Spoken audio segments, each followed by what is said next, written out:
Yeah, actually, that should look clear. Okay. Oh, that's why. Okay. Genesis 8, so Genesis 8 through 15. All right.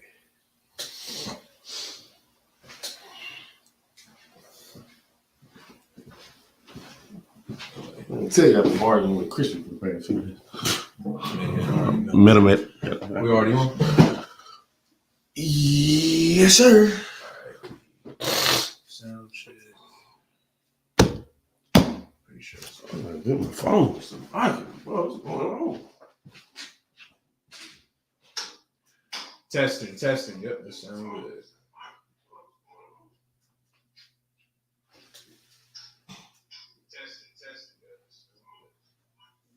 We should be good.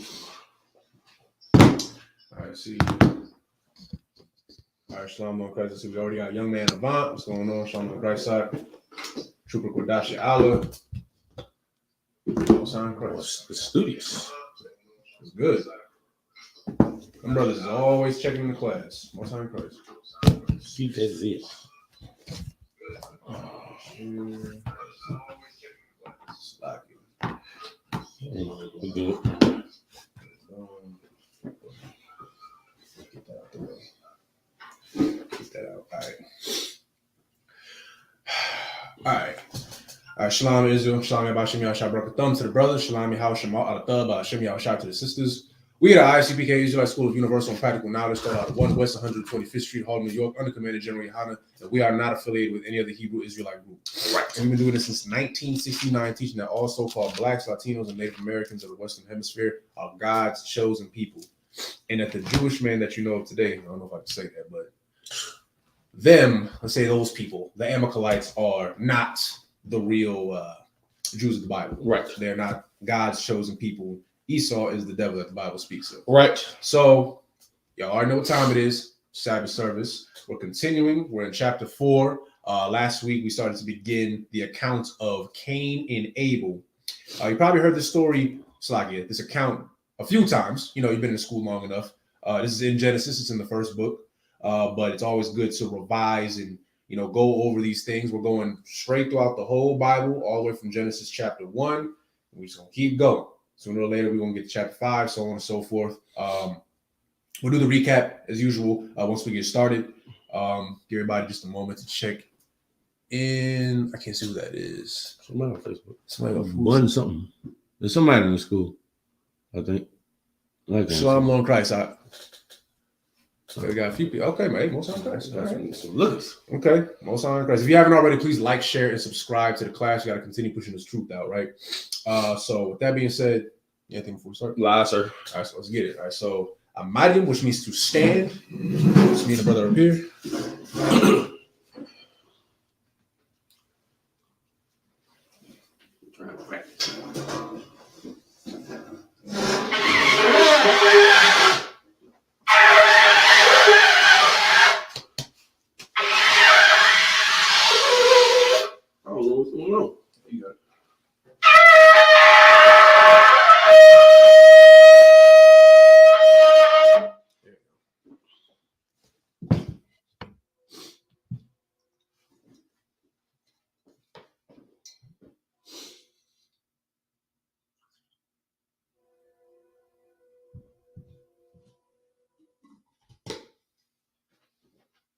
Sorry, it's me.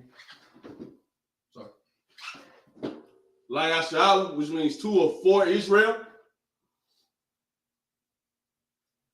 Sorry, it's me. Sorry.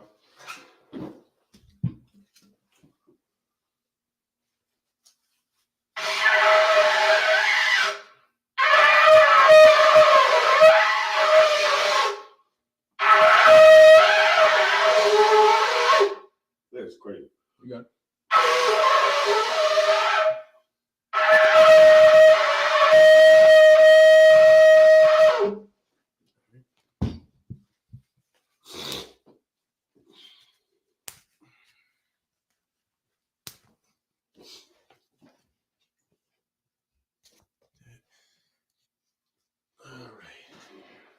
me.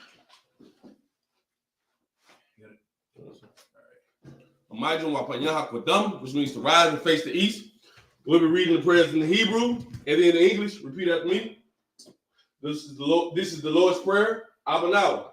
Shabbat Shemayim. Kodash. Haya. Shamka. Yahweh. Malakwaka. Taba'a. Watazaka. Haya. Aisha. Ba'arataza. Kawa. Haya. Shemayim. The thunder now. The come. Call. Yawam. Wasalak now. Kabawaf now. Kasalak now. Kabawaf now. Wala'a. Tabiya now. On the side one. A ball. Abashai now. Mayan. Right. Haya. The cup. Hamalakwa. Waha'ala. Watapa'ara. Amen. Now this is the Lord's Prayer in the English. Our Father, which art in heaven, hallowed be thy name. Yahweh, thy kingdom come. Thy will be done. Thy will be done in earth as it is in heaven. Give us this day. Our daily bread. Forgive us our debts. Forgive us our debts. As we forgive our debtors. As we forgive our debtors. And lead us not into temptation. But deliver us from evil. For thine is the kingdom, and the power, and the glory, forever. So be it. Amen. This is the power of the Hebrew. Yahweh. Ba'ashem. Yahweh. The thunder now. Hakak. Kal mak'ala. Kal madawa. Hakak. That's a heart. Hamat is a raya. Hakak. Hakoyim. Hamakim. Hakak. Al Rakawath. That's a ma'ala. Ba'ashem. Yahweh. Water. Amen. Now in the English. Yahweh. In the name of Yahweh. In the name of Yahweh. Please give us the power. Give us the power. Power to heal. All manner of sickness. And all manner of disease. Power to cleanse the lepers. Power to raise the dead. Power against unclean spirits. To cast them out. In the name of Yahweh. In the name of Yahweh. Thank you. So be it. This is the blessing. Barakatah Yahweh. Wa Yahweh Shah. Wa Ma'aka Wa Alahayim. Matazab Ya'ah, Alawap Yahana, Alawampyam, Asaranyam, Akazayoyam, Wahawa'akim, Yahweh, Ba'ashem, Yahweh, go water. Amen. That is the blessings of the English. Bless you, Yahweh. And Yahweh, and Michael, and the angel. Commander General Yahweh. The generals. The captain. The officers. The troopers. And the sisters. Yahweh. In the name of Yahweh. Thank you. So be it. Psalms 121. Aganya, Haryam, Mayam, Yaba'ah, Zoya, Ma'ain, Yahweh, Aisha, Shemayim, Watazah, Yathan, Namawat, Wagalka, All Yanawam, Shamarka, La'ah, Yanawam, Wala'ah, Yashan, Shawamar, Yasha'ala, Yahweh, Shamarka, Yahweh, Zazalka, Al-Yad, Yamika, Yawamam, Hashamash, La'ah, Akaka, Wa'arak, Wala Yallah, Yahweh, Yashamarka, Call, Rai, Yashamar, After Pastor, Yahweh, Yashamar, Taza'afka, Wa'aka, Wa'atham, Wa'ai, I will. Psalms 121 in the English. I will lift up my eyes into the hills. I will lift up mine eyes into the hills. From whence cometh my help? My help cometh from the Lord. My help cometh from the Lord. Which made heaven and earth. He will not suffer thy foot to be moved. He that keepeth thee will not slumber. Behold. He that keepeth Israel shall not slumber. Nor sleep. The Lord is thy keeper. The Lord is thy shade. Upon thy right hand. The sun shall not smite thee by day. Nor the moon by night. The Lord shall preserve thee. From all evil. He shall preserve thy soul. The Lord shall preserve thy going out. And thy coming in. From this time forth. And even forevermore. Psalms 83 in the Hebrew. Alahayim. Al Dam Yelaka. Al Taka Arash. Al Tashakwat. Al Kayahana. Al Yabyaka. Yahamaya 1. Ash. Al Aim. Ya'aywa Yamwa. Sawadah. Wayatha. Yatazawa. Al Tazapawanyaka. Amawa. Lakawa. Wanakakil. Oya. Wala'ah. Yazakar. Shon. Yasha'ala. Awada. Kaya. Nawa Atazawa. Laba. Yakad. Alyaka. Bariyath. Yakarathwa. Ahoya. Alawam. Wa. Yashama. Alayam. Mawa'aba. Wahagaryam. Gabal. Wa'amawan. Wa'amalak. Halashath. Aim Yashabia. Tazawar. Gum. Ashawar. Nalawa. Wa'amam. Hayawa. Garawat. Banyalawat. Salat. Aishalaham. Kamadyan. Kasaya. Shara'ah. Kayabyan. Banakal. Yashwan. Nashama Nashama Wa Bayan Dara Hayawa Daman La Dama Shatamu Nada Yamawa Kaira Wakaza Abba Wakaza Bak Wakaza Zalmanai Call Nasa Yakama Ashar Amarwa Naya Rashad Lanawa Nawa Alahaya Shayatamwa the Gargala the Quash the Panya Rawka Kaash Shaba Ira Wa Kalahaba Kalahat Harium Kun Dawadama Basa Irika Wabasa Wapasta Sabahalam Mala Hayam Falawam Waya Washwa Shamka Yahawa Yabashwa Waya Mahawa Aya Waya Kaparwa Waya Badwa Waya Nawa Kaya Ata Shamka Yahawa Nabaka Aliwan Alcohol Harazaza. Psalms 83 in the English. Keep not thy silence, O God. Keep not thy silence, O God. Hold not thy peace. Hold not thy peace. And be not still. And be not still. O God. O God. For lo, thine enemies make a tumult. They that hate thee. And they that hate thee have lifted up the have head. lifted up the head. They have taken crafty counsel against thy people. And consulted against thy hidden ones. They have said, Come, let us cut them off. From being a nation, that the name of Israel no more may be no more remembered. For they have consulted together with one consent. They are confederate against thee.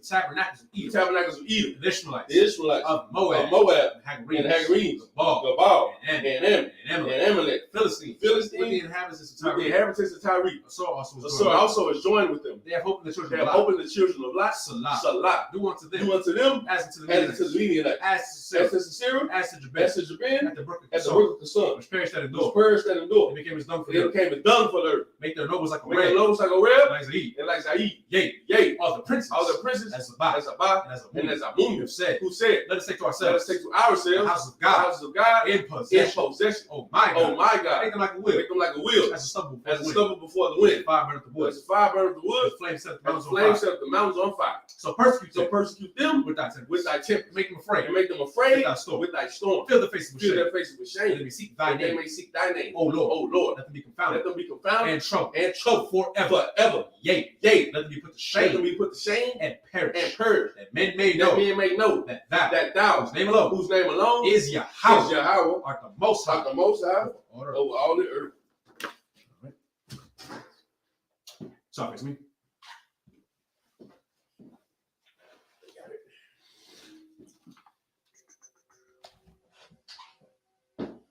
All right. You may be seated.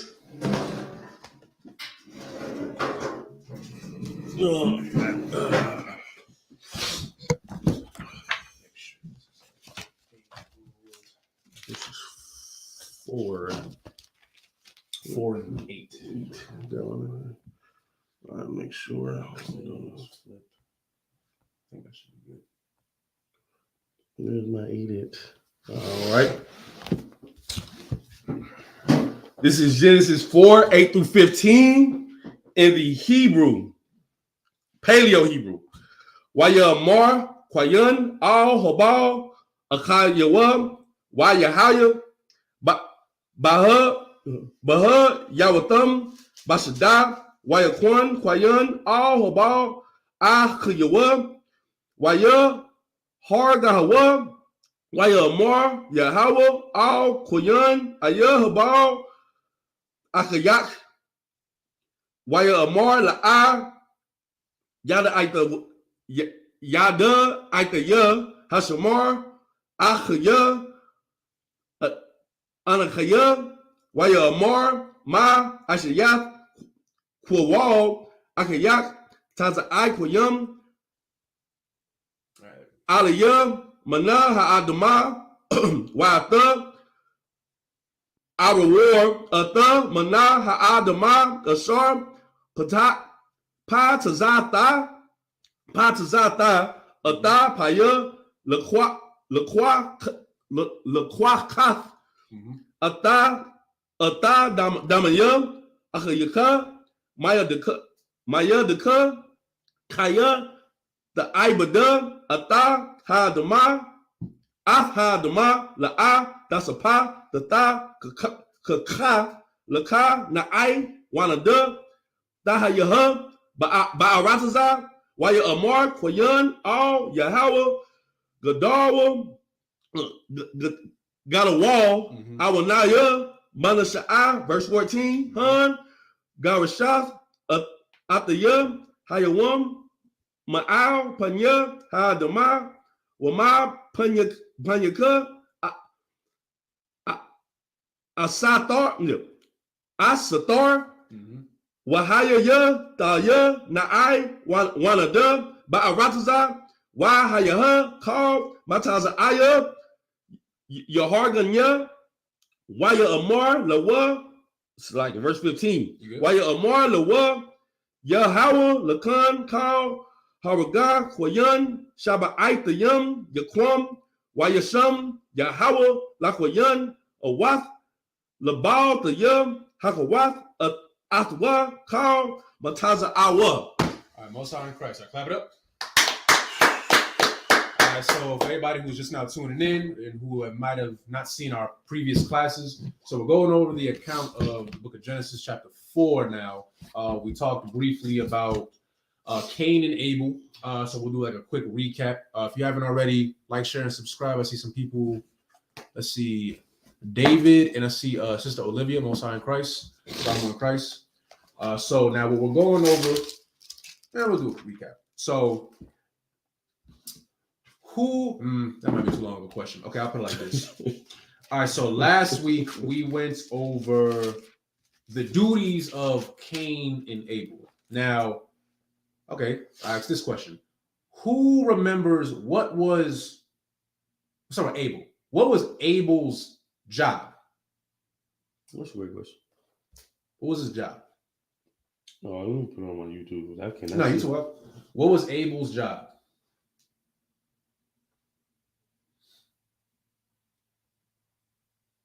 He was a hunter. No, he wasn't a hunter. Yeah,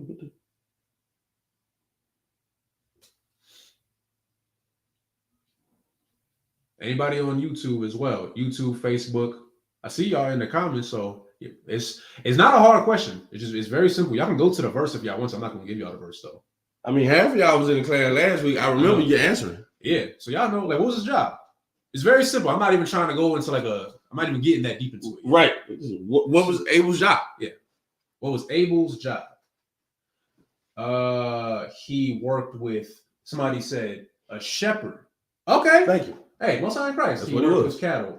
You're right. So I'll read it briefly. Actually, if you could, verse 2 in Genesis. The book of Genesis, chapter 4, verse 2.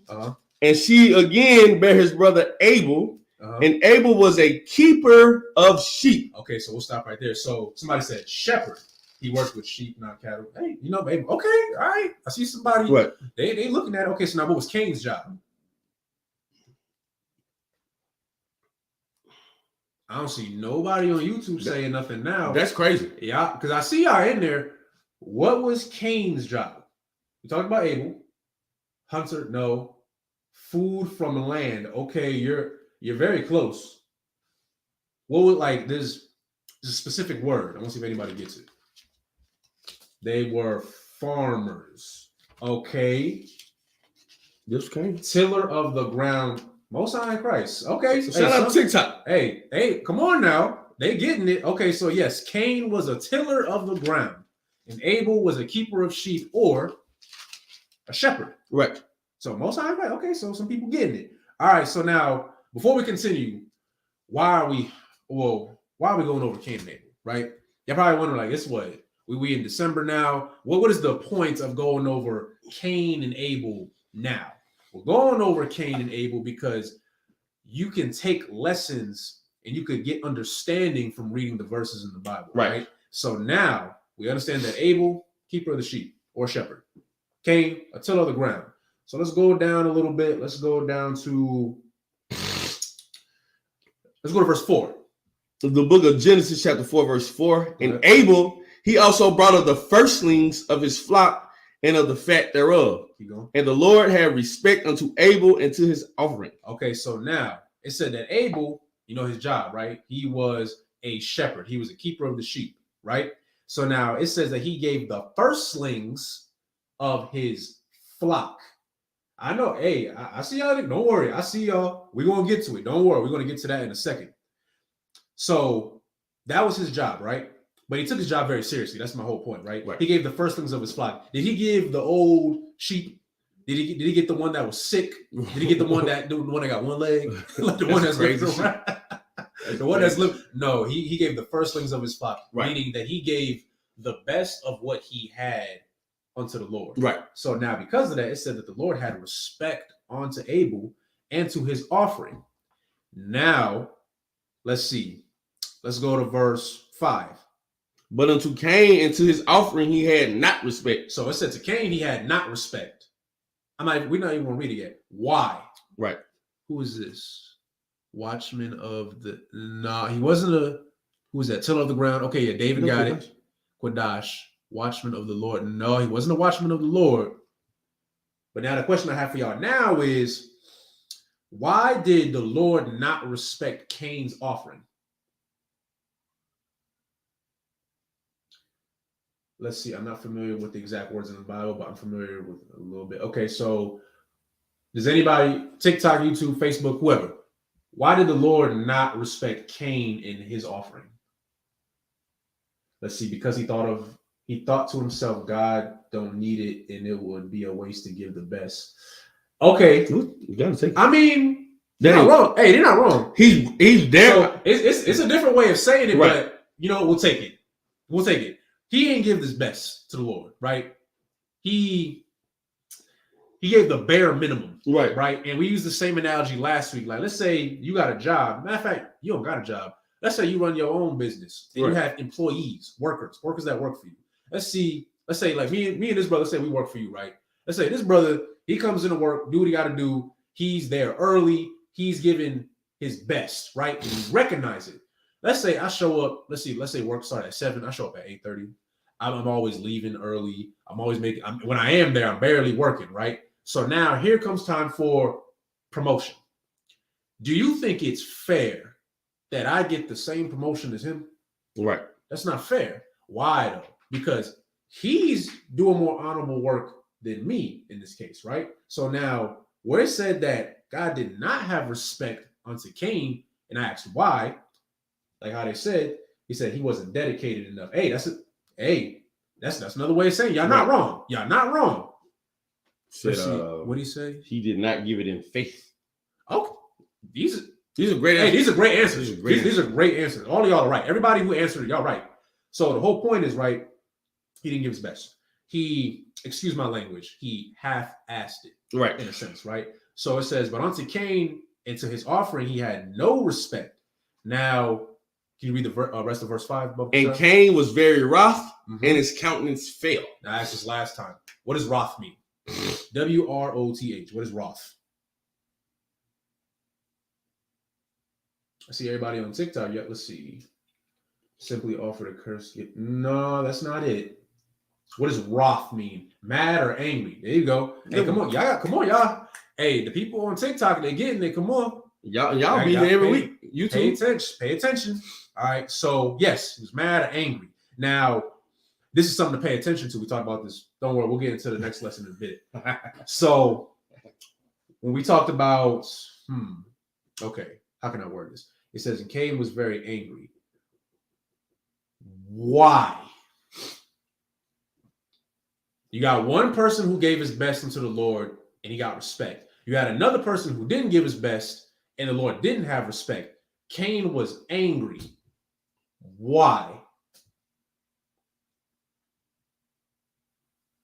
If you were in class last week and you took notes, I hope you take notes. Mm-hmm. Why was Cain angry? Because God didn't accept it. Okay. Why didn't God accept it? Why?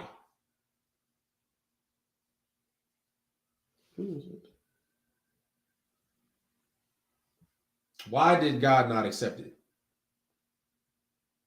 We said it earlier. Who's this?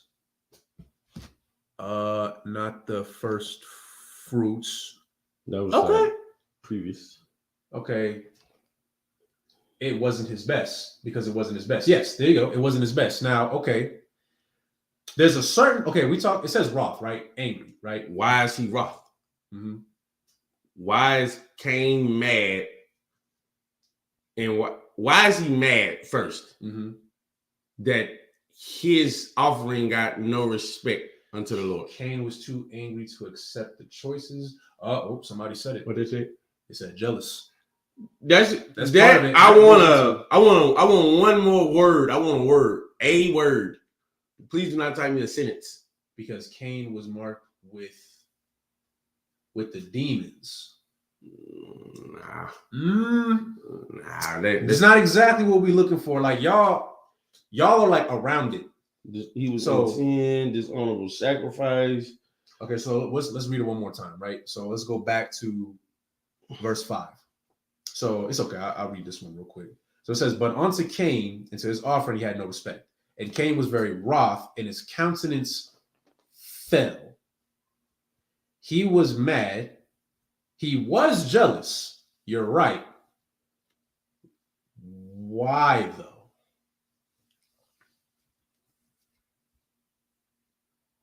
Acceptance. Somebody put some. I can't see that. What do you say? Because you didn't please. Oh, is that the one? Yep. We have he was in sin, dishonorable sacrifice, and because you didn't please the Lord. I'm about to give it to him time. Go ahead. All right, for time's sake, Cain got caught in a lie. That is why he was mad. If you looked at the class last week, I showed you how you have to think practically. Sometimes it ain't always, magic or whatnot, or deep. Just think practically. Cain got caught in a lie. Mm-hmm. If you catch somebody in a lie, what's their first response? They just get mad. They get mad. Why you don't accept my what I got? What I gave you? So some people saying his brother was given in favor acceptance from God because Abel was more favorable than him. So okay, so y'all not wrong, but you have to understand why Abel was more favorable than Cain. Cain got caught in a lie. Cain, a quick recap. Basically, again, this is the first recorded high holy day in the Bible. This would be your feast of first fruits, basically. You can read about this in Numbers, I believe, 18 and Leviticus, the 23rd chapter. Basically, he knew that he was supposed to give his first, his best. Mm-hmm. He did not. He just look. You usually give a heave offering. A heave offering is just a big bundle of offerings. Mm-hmm. So Abel brought a heave offering of his best, his first, his goats, his lambs, all of those things, right? The first things of his flock. Mm-hmm. Cain, not because it was fruit and vegetables and grains and rice and things of that nature, he was supposed to bring his first fruits. He was supposed to bring that. They knew that from who? They knew that from Adam. Cain knew he was supposed to bring his first, but Cain said, "All right, I like this big old pomegranate right here, but I ain't gonna bring this one. I'm gonna bring this other pomegranate to the Lord. I like this watermelon, but I ain't gonna bring this one to the Lord. I'm gonna bring this other one that right. It's not right. It's just all messed up." So Cain knew what he was supposed to do. He brought it to the Lord, trying to play the Lord. The Lord caught him in a lie. What happens when you catch somebody in a lie? The first thing they do is get mad. The first thing Cain does is say, "I got a heave. He got a heave. Why you don't take my heave? I gave you something." He getting caught in a lie. The Lord, like, you lying. He said, you got to look at the conversation like a father and kids. Right. And he going, what you mean you don't accept my heave? I ain't lying. I ain't lying. I ain't got nothing to lie about. Mm-hmm. You do got something to lie about. That's why you're lying. Mm-hmm. That is why he is wroth. Now, next question. And his countenance fell. What does that mean, and why did his countenance fall? Let's see. Somebody said what they can't lie about. So that's kind of going off of what he was explaining, right? So the lie was what he just said pretty much. Like, both of these brothers had to give something. Right. One gave the best, one didn't. So it says it in the next verse. We'll go over it in a second before we get to verse 8. The lie, like he said, was him not giving his best. Because if it was honest work, I'm gonna say that, right? If it was honest work, if he was very earnest, then he wouldn't feel like, what do you mean by you're not gonna take it? Right. Like, Because he knows deep down in his spirit, he knew like this wasn't the best. The Lord knew that it wasn't his best. Exactly. And we're going to prove that in the next verse, but we'll get to the question real quick. Somebody said something. Let's see. He was in denial. Yeah. It's usually lies. Yep. You deceiving someone is a lie. Yeah. Doing something other than what you're supposed to do and telling the person you did what you were supposed to do, you're lying. Yep. Cain knew he was supposed to give the best, his first. He knew he was supposed to do that. He did not do that. So in essence, he lied, and then he got caught in his lie. What's his name? Shame. Yes. Shame. Okay. Yeah. Yes. He was ashamed. That means his countenance fell. That's the next stage of getting caught in your lie. You get mad, and then after that wears off, now you feel ashamed for doing what you did for you to even have to lie, and now you feel ashamed because you got caught in your lie. So now your countenance is down. You was already mad. Now you're just sad after. You're ashamed of what you've done. Most people, I forget. It's a scripture. I forget where it says. I think it's in Ecclesiasticus. It says a shame that brings forth sin, and there's another shame that brings forth good grief. I wish I could find it. I know what you're talking right, about. but sometimes a shame could bring you closer to doing the right thing because you're so ashamed of what you've done. You don't want to ever feel like that again. But sometimes shame can put you further away from the truth, further away from being righteous. Right. Because now you so ashamed, you're mad at this point. And we'll see what Cain's shame led him to. No, so what the brother is saying is true, right? I believe it's the term in the Bible is called shamefaced. Right. So like we talk about shamefaced. Okay. We talk about like a woman, right? It says, I'm paraphrasing, right? This isn't verbatim, but the Bible talks about like a shamefaced woman is like a good thing. Right. Meaning that she has a sense of honor to herself. Like, I'm not going to expose myself in that way. Right. It's good shame in a sense. Right. But this shame that he's talking about right here, when it says, I almost read the next verse, Salakia, was very wroth and his countenance fell, meaning he felt like this is a different kind of shame now. He's being called out. That's what's happening. He tried to pull a fast one on the Lord, and now he's getting called out. So now it's like you feel guilty. What do you mean? Like, so now when you feel guilty, what happens? You get defensive. Right. Cain got defensive right here, and we're going to prove it, right? We're going to prove it in the next verse, because this is what starts to happen. If you can read verse 6, Baba Kasha. And the Lord said unto Cain, why art thou wroth? And why is thy countenance fallen? So now the Lord is questioning him, but like, again, like you said earlier, just think of like father and son. He's questioning him, but it's not like the Lord really don't know. Think of it more as like he's talking to Cain like, well, if this is really your best, then what you mad for? What parent doesn't know that their child is lying? I've yet to meet a parent who don't know their child is lying. Now, some parents are just in denial about their child. He's a great kid. No, your son is an unaliver, ma'am. Yeah, he's going to prison. But there are most parents that I know, when your child is lying. Most people I know, you kind of know when somebody lying to you. The Lord is not, he's not to be mocked. He's not to be played with. Exactly. He know, boy, you lying, boy. You lying, boy. Now you can correct yourself. Yeah. You can Salakia, pay for the sin and redeem yourself. Right. Yeah, not Cain. Cain just dug himself a hole. That's what he's going into about sisters. Hey, you can tell a woman not to be a lady of the night. Either she's not going to be a lady of the night anymore because she's ashamed of it, or she's just going to go all out and be the best lady of the night, if that makes sense. Because, who he talking to? You can't talk to me like that. You ain't my daddy. But you see the defensiveness, right? There you go. Because the thing is, and this kind of goes again into what we're reading right now. If you truly felt deep down in your spirit that you were right in this choice, right, you wouldn't feel the need to get so defensive. Right. You're defending it because you know it's wrong, but you're trying to hide it. Cain knew that he was wrong for giving, like he gave an old lettuce. He gave like you ever go to the store? Like, you ever go to the store and I don't know. I mean, everybody should know this. When you go to the store, you try not to grab the first thing. You get the one in the back. The brown lettuce. Yeah, like they put the stuff that's going to be expired soon in the front, so you can get rid of it. You want the good stuff, you get the one in the back. Well, Cain should have got the stuff in the back. Right. He didn't get that. He gave him, this one about to expire on December 23rd. Oh yeah, here you go. Not the one that's going to be good until next year. He gave him that one. Just sprayed it with the So, but that's what Cain did, and now the Lord I'm not about to accept this. Now Cain's like, what do you mean?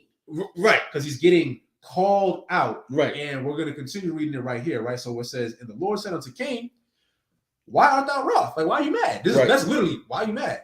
Literally, and why is thy countenance fallen?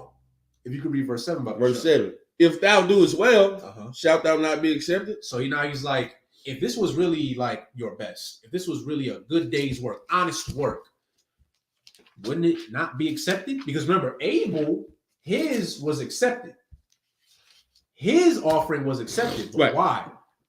I said it earlier. This should be easy. Why was Abel's offering accepted and not Cain's? Stay with me now. This should be an easy question. Very easy. And I'm going to have a precept right after this. Mm-hmm.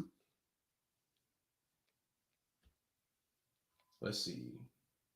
So anything from the ground was bad. We didn't get there yet. We asking, why was Abel's offering given? It's like accepted. I think they're asking.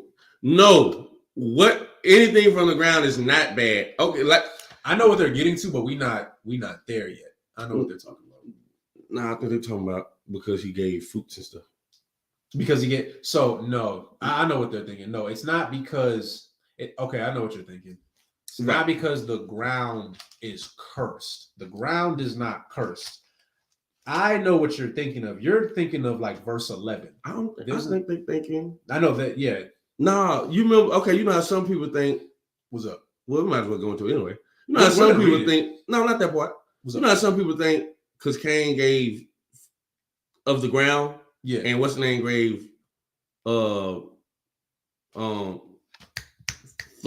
Yeah. He gave sheep. Like some people think because Cain gave like fruits and vegetables, it wasn't acceptable. No. Okay, yeah. Somebody made a comment about that last week. So no.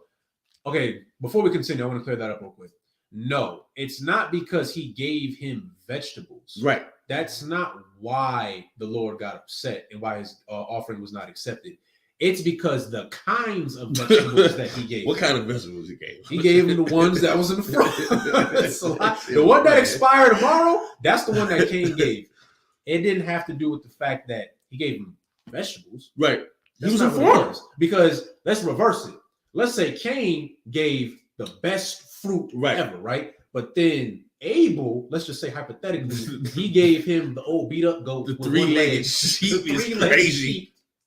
He gave him the three-legged sheep, the one that's sick, is old, the fur is fall. Like he gave the Lord that one. The Lord is not going to accept that. He would have gave him the same answer that he gave Cain. Right. It has nothing to do with vegetables. That's not what it is. You got to think. If one's a farmer, he doesn't have. I see what y'all mean. Okay, so you get it. Okay, yeah, that's not. No worry, we're gonna. Thwada, I understand what y'all thinking. No, it's not because it was vegetables. That's not what it was. It was because Cain didn't give his best, and then remember how earlier we said the lie. Right. Now, right here, it doesn't say that he lied, but his action is what gives away that he did lie. What was the question? The question? Which one? The second one, the one you just asked for. Because I think we got an answer. You said something about Abel. Why was Cain's offering not accepted? Nope. Why was Abel's offering? Why was Abel's offering accepted? Sister, but our one got it because it was his best, the first. We already knew she was gonna get it. Of course, most that's studious sister. That's a very studious sister. All right, so yes, because he gave his best. Right, Cain did. Stay with us now. That's the whole lesson we're trying to give right now. One person gave his best, one person didn't. One person was a shepherd or keeper of the sheep. One person was a tiller of the ground.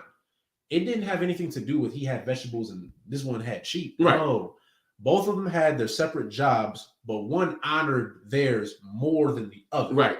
Now we're getting into Cain. Now after he tried to give the that's crazy. He gave him the week old lettuce. Right. So to speak. So now it said that Cain was wroth and his countenance fell. So now we're at the point where the Lord is like questioning him. Now the Lord, we get this straight real quick. The Lord wasn't born yesterday. Yeah, I heard that from like y'all parents. I wasn't born yesterday. In the Bible, I'm paraphrasing, the Lord is called many things. One of the things that he's called is he is the Ancient of Days. Meaning you cannot conceive, it's like you cannot comprehend how old the Lord really is. You can't, right?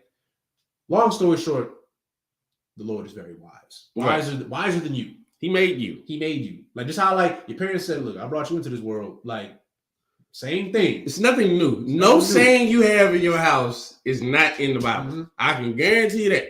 It is every saying you've ever said in your life is somewhere in this Bible. Right. You just did not know it because you did not know black people wrote the Bible. That's it. That is it. Hispanic people wrote this Bible. Native Americans wrote this Bible. The same way you talk to your homeboy, the same way brothers were talking to each other in this Bible. That's why when we give you accounts, we try to make you see it from just a regular perspective of father and son or two brothers. You're going to see when we get down to Cain and Abel, you're going to see the actual how the conversation went. You have to picture. You have to, again, this is the Israelite school of universal practical knowledge. Mm-hmm.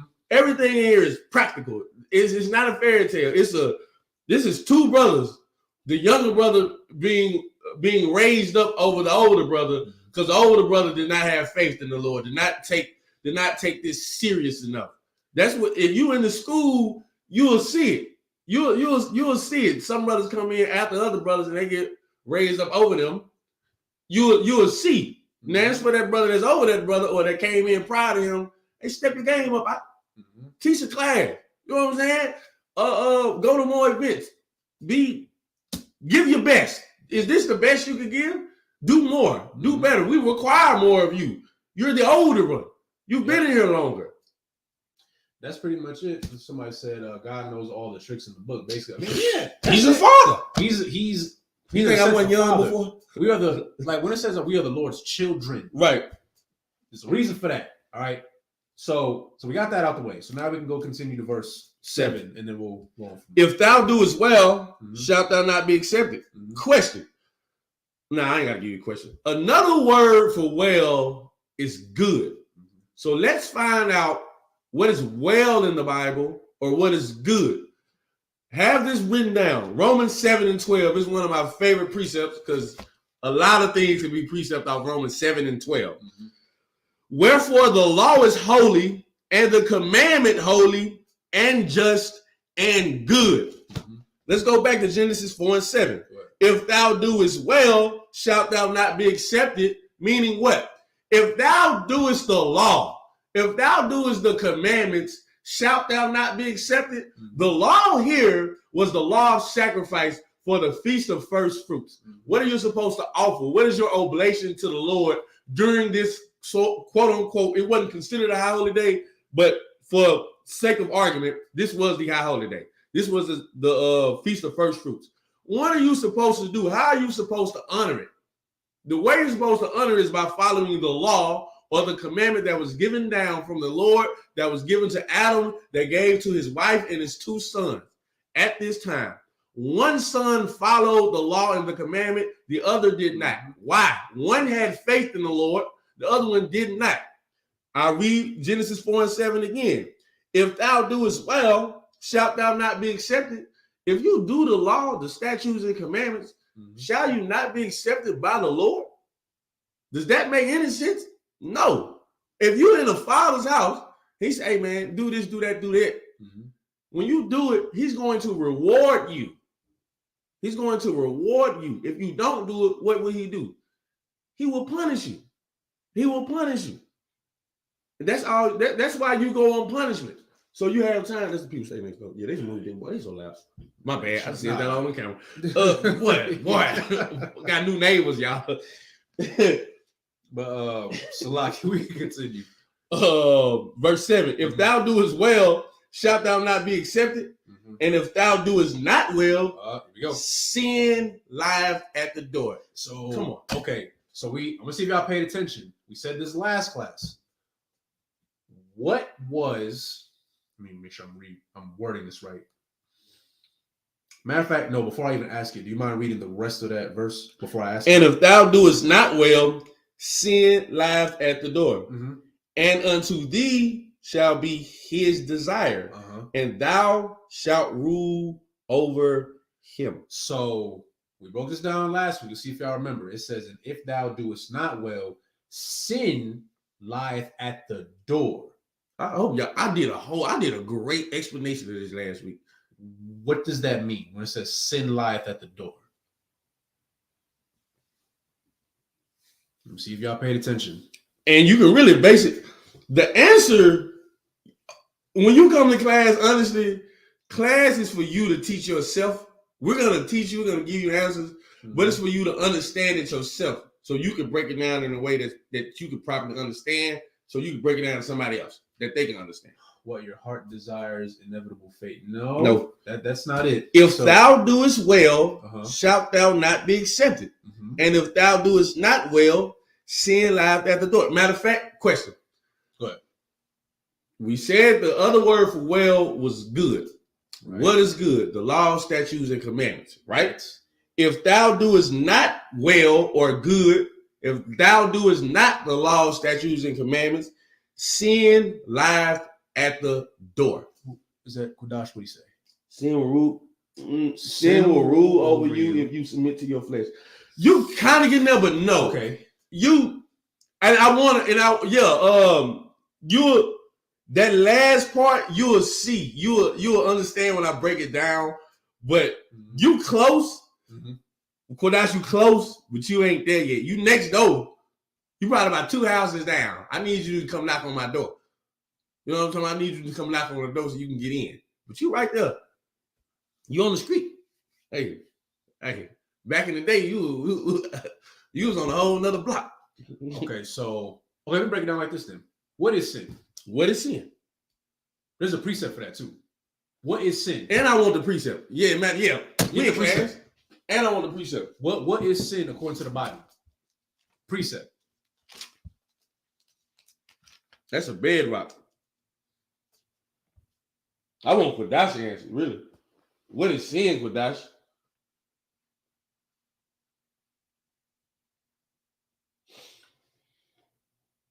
What is sin? It's in the Bible. It gives you the definition. There's a precept for it. It tells you what sin is. What transgression of the law. Most High in Christ. Precept though. Precept. He said it. He's right. Check. You right? Transgression of the law. I want the precept. What's the precept though? Just Google it. Y'all are both right, by the way. Let's see. First one answer, get a hand clap. Sin is wrongdoing. Okay, we know. And let's see. And rewritten how many times? Oh, I'm not worried about that. Rewritten. So ignorant. Disclaimer, we're not reading. I know a lot of y'all may think that the white man made the Bible. The white man didn't make the Bible. He rewrote it. He did rewrite it in some iterations, but we're not reading what he rewrote. A living one will say is a divine law. No. No. There's a precept. Precept for sin. Where is the precept where it says that sin is a transgression of the law? 1 John 3 and 4. There you go. 1 John 3 and 4.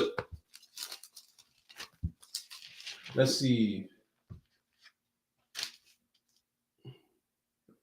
No, you good. I'm just going. The book of 1 John chapter 3 verse 4. Go ahead. Whosoever committeth sin, transgressive also the law. Yep. For sin is the transgression of the law. Most High in Christ. So now, y'all right. Good. We just wanted y'all to get the precept, but y'all was both right. Sister Batharwana and Chupa Kodashi Allah, y'all are both right. Sin is a transgression of the law. Now, let's go back to Genesis. Verse 7, right? I just want to break it down. You said what? I really want to break it down. No, all right. I'll read it. If thou doest well, shalt thou not be accepted. And if thou doest not well, sin lieth at the door. And unto thee shall be his desire, and thou shalt rule over him. So the brother said it earlier. We're just going to we're going to give it to you, but not fully.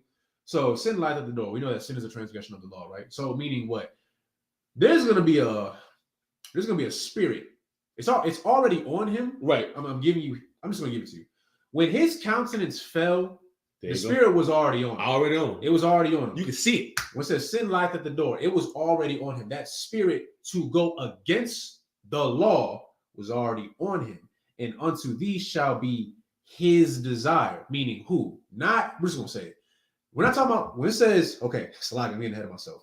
And unto thee shall be his desire. When it says his desire, it doesn't mean Cain's desire. Right. It doesn't mean God's desire. It means sin. And unto thee shall be his desire, meaning what? And thou shalt rule over him, meaning you're going to serve sin. Sin is going to rule over. It's on you now. You got this certain kind of spirit on you.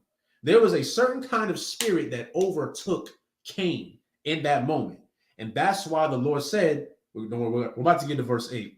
If thou doest well, shalt thou not be accepted. Okay. And if thou doest not well, sin lieth at the door. Remember, earlier we were talking about the character of Cain. Now we're already looking at, okay, he's a tiller of the ground. That wasn't a sin, though. He's a tiller of the ground. Okay. That's his job. His sin was him thinking that he could give the Lord pretty much the scraps and pretty much play it off like, okay, like I gave my best. Then when the Lord challenged him, he got wroth. He got angry. Why, though? We broke it down earlier. He was mad because he got caught. He got defensive. That's why the Lord is saying, well, I mean, if you did well, then it would have been accepted, right? Because Abel did do well. He gave his first. Right. Cain didn't. Slaggy. That. So now that, just so we're clear on that. So now sin, it's on Cain now.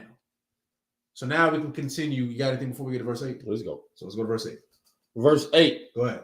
And Cain talked with Abel, his brother, and it came to pass when they were in the field that Cain rose up against Abel, his brother, and slew him.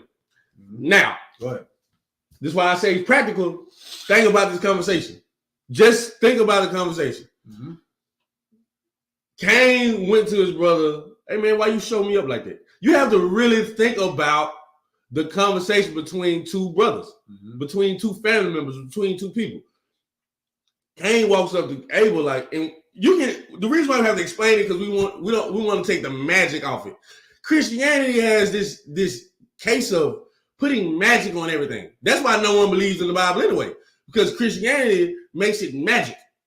It's so magical to a Christian. It alleviates all logic. It takes away all logic out of the Bible, and we have to get all that magic off you. Everybody knows magic is not real, so we have to. It's an illusion, right? When you read this, when people read this Bible, when they go to the Christian church, they see an illusion. And a smart person listening to a Christian like, that's stupid. Yeah, they would really think a Christian would have you thinking a snake talking to a person. That's what a Christian would have you thinking. And so from the beginning, their whole logic is flawed when it comes to the Bible. That's why they believe everybody in the world can be saved, because they believe snakes can talk to people. This is not Zaboomafoo. This does not work. So back to the original point. Oh, go ahead. Cain him and his brother in the field. Cain see Abel. The parents are not around. Yep. Adam and Eve is not around. So Cain walks up to Abel. We go, hey man, why you show me up like that, man? Abel, I mean, he's a brother too. Man, you should have been on your job. What you mad at me for? Not for real. That's the conversation. Think about when Christ had that conversation with Nicodemus in John the 3rd chapter. They having a conversation, but it's a conversation of contentiousness. This right here is a conversation of contentiousness as well. They're going back and forth now. One is mad at the other, but the one is because Abel's looking at Cain like, what you mad at me for? I didn't do nothing. Exactly. I did what I was supposed to do. The same thing you were supposed to do. You know better. You the older brother. You know what Cain was? What was it? He's a hater. He's a hater. Your brother is a hater. You can see that it's coming in a lot of families, in a lot of households. If the younger brother do better, older brothers sometimes or older siblings, you always favoring the younger. It's a mindset that you're not supposed to have, but you see it. This is not something out of the ordinary. This is not. I know. Actually, I know twins. One of them unalived his other twin on some whole other things, but I saw it. I was like, this is crazy. But I knew contention was there. Cain just took it all out. You got anything you want to say, sir? Yeah, just real quick before we continue, like again, that shows the nature of Cain, and we broke this down last week, Right? Saying like, pretty much like don't be like Cain. And sadly, we're going over this is because, like you said, you see this today. Like, don't be a crab in a bucket. Right. Don't be like that. If you see somebody who's of your nation, somebody who looks like you, somebody you struggle with them, something your people, right? And you see them succeed at something. Sadly, you see it a lot where people within your own community want to drag them down. Why? Because they hate. You should be the kind of person to see, like, okay, you know what? He's doing this, this, and this, and it worked for him. Let me ask him. Yeah, let me ask him. Let me figure out. Okay, let me learn. Right? Cain could have learned from Abel. He could have took that check-in and been like, you know what? Dang. Okay, you know what? Let me see how Abel moved so that I could be a better person. Right. So that, the Lord might actually accept my offerings. He might have figured something out. But instead of being like that, because the Lord called it out. That's why when it said that he got wroth and the Lord was questioning him, and it said sin will lieth at the door and that it shall rule over you, meaning what? When it says that you will not do us well. That was the Lord kind of giving them, trying to put y'all on game. He's kind of giving them like two options. Like, if you do us well, you're going to be well. You're going to be good, right? You'll be accepted. But if you don't do us well, then sin lieth at the door, meaning what? If you choose this path, if you continue to be a hater on your brother, guess what's going to happen? Sin is going to come upon you. Right. Now that sin, we just read it. This is the moment I think that people were waiting for. Cain slew, which means to unalive, his brother. Why? Because he was a hater. He was jealous of his brother. Right. Why though? Why not just learn from him? That's why. No, I can't say that yet. We'll get into that in a second. I don't want to give that away. But that's pretty much it on verse 8. Don't be like Cain. And this shows the spirit that came upon him. Again, like we just said, it ain't magic. This is not, was it Aladdin? This ain't Aladdin. You don't rub a lamp and then a genie come out. Like, it's not magic. 3 wishes. It's not what that was. Sadly, you see this today. Somebody is doing well. It's two brothers, or sometimes it might even be sisters or whatever. And then now you hate them. Now you want to cause harm to them. You want to sabotage them. You want to unalive them because they're doing better than you. You're a hater and you are a wicked, evil, disgusting person. If you choose to harm your own people because they're doing better than you, don't be like that. Slacky. That's all I got for verse 8. We can and if I may, understand the point of time. Like, this is not the next day. Right. The Bible don't work like that. Like, it builds up in you. Mm-hmm. Cain was jealous and hating. Why? Just like when we was talking about how somebody could be jealous and hating of you, or you could be jealous and hating somebody, which it shouldn't be, right? Right. Cain is noticing his farmland isn't growing at a rate as it's supposed to grow. Mm-hmm. It's dwindling. He's not yielding as much as he should. We don't know the time period of this going on, but it sure wasn't the next day. You looking at it like all this happened in one day, no, or in 2 days, no. It took time. Cain, again, be practical. Cain looked over, he saw Abel flocks flourishing. He's like, man, he gave his first fruits. The Lord blessed him, accepted him. Mm-hmm. Now Abel's sheep are strong, big. This mother like they on steroids. His goats, his cows, his chickens, no more. His chicken can feed the whole city if he felt like it, right? Mm-hmm. So he's seeing that, and he's seeing his farm it's not up to par. It's not as great as it should be. His farming, he's probably not getting even compliments about his farm. Like, oh, I like the way you farming that. He's like, that farm ain't. Your farm not farming, my boy. Your farm not farming. Type time. I feel you. And so he's seeing that. He like, man, go holler at this dude, man. Why you show me up like that, man? Whenever. Why you act like this? Abel's enough. Hey, Abel, like, what you mean? I did what I was supposed to do. You didn't. And what does a hater do? They ultimately unalive you. You have to understand how deep rooted a small sin is. There's no such thing as a small sin. So he mad his produce is failing, blaming Abel. So in a sense, yeah, Yeah, like pretty much. Yeah, you got it. Like he was blaming the wrong person. What he should have blamed was himself. A hater. That's just, what it was. Just think about a hater. Just like, how could you hate on somebody? Like, something's wrong with you when you can go out here and go get it for succeeding. A man succeeding and you hate. They come from the same place you come from. Literally the same sex. That's you literally come from the same place you come from. Crazy. You couldn't get it, and all you had to do was give your best. You're not putting your best into what you're doing, and that is why your field is starting to look like this, and Abel is just thriving over here. Mm-hmm. Just think about a hater, man. Always keep the perspective. Keep it simple. Let me tell you something. This ain't rocket science. Rocket science is not in here, man. Them tricks that magicians use that they got to work for years, it's not in this, man. This is just practical. It's a practical book. Think how black people think, you'll start to understand this book. Wipe the Christianity off of you. Mm-hmm. Just get it off you, man. Act like Christianity never happened. Act like this is the first time ever hearing this, and you'll be good to go. Verse 9. Go ahead. And the Lord said unto Cain, where is Abel thy brother? And he said, I know not. Am I my brother's keeper? If I could. Please. So disrespectful. So this is for anybody who believes in the Bible, right? And y'all heard this saying before, my brother's keeper.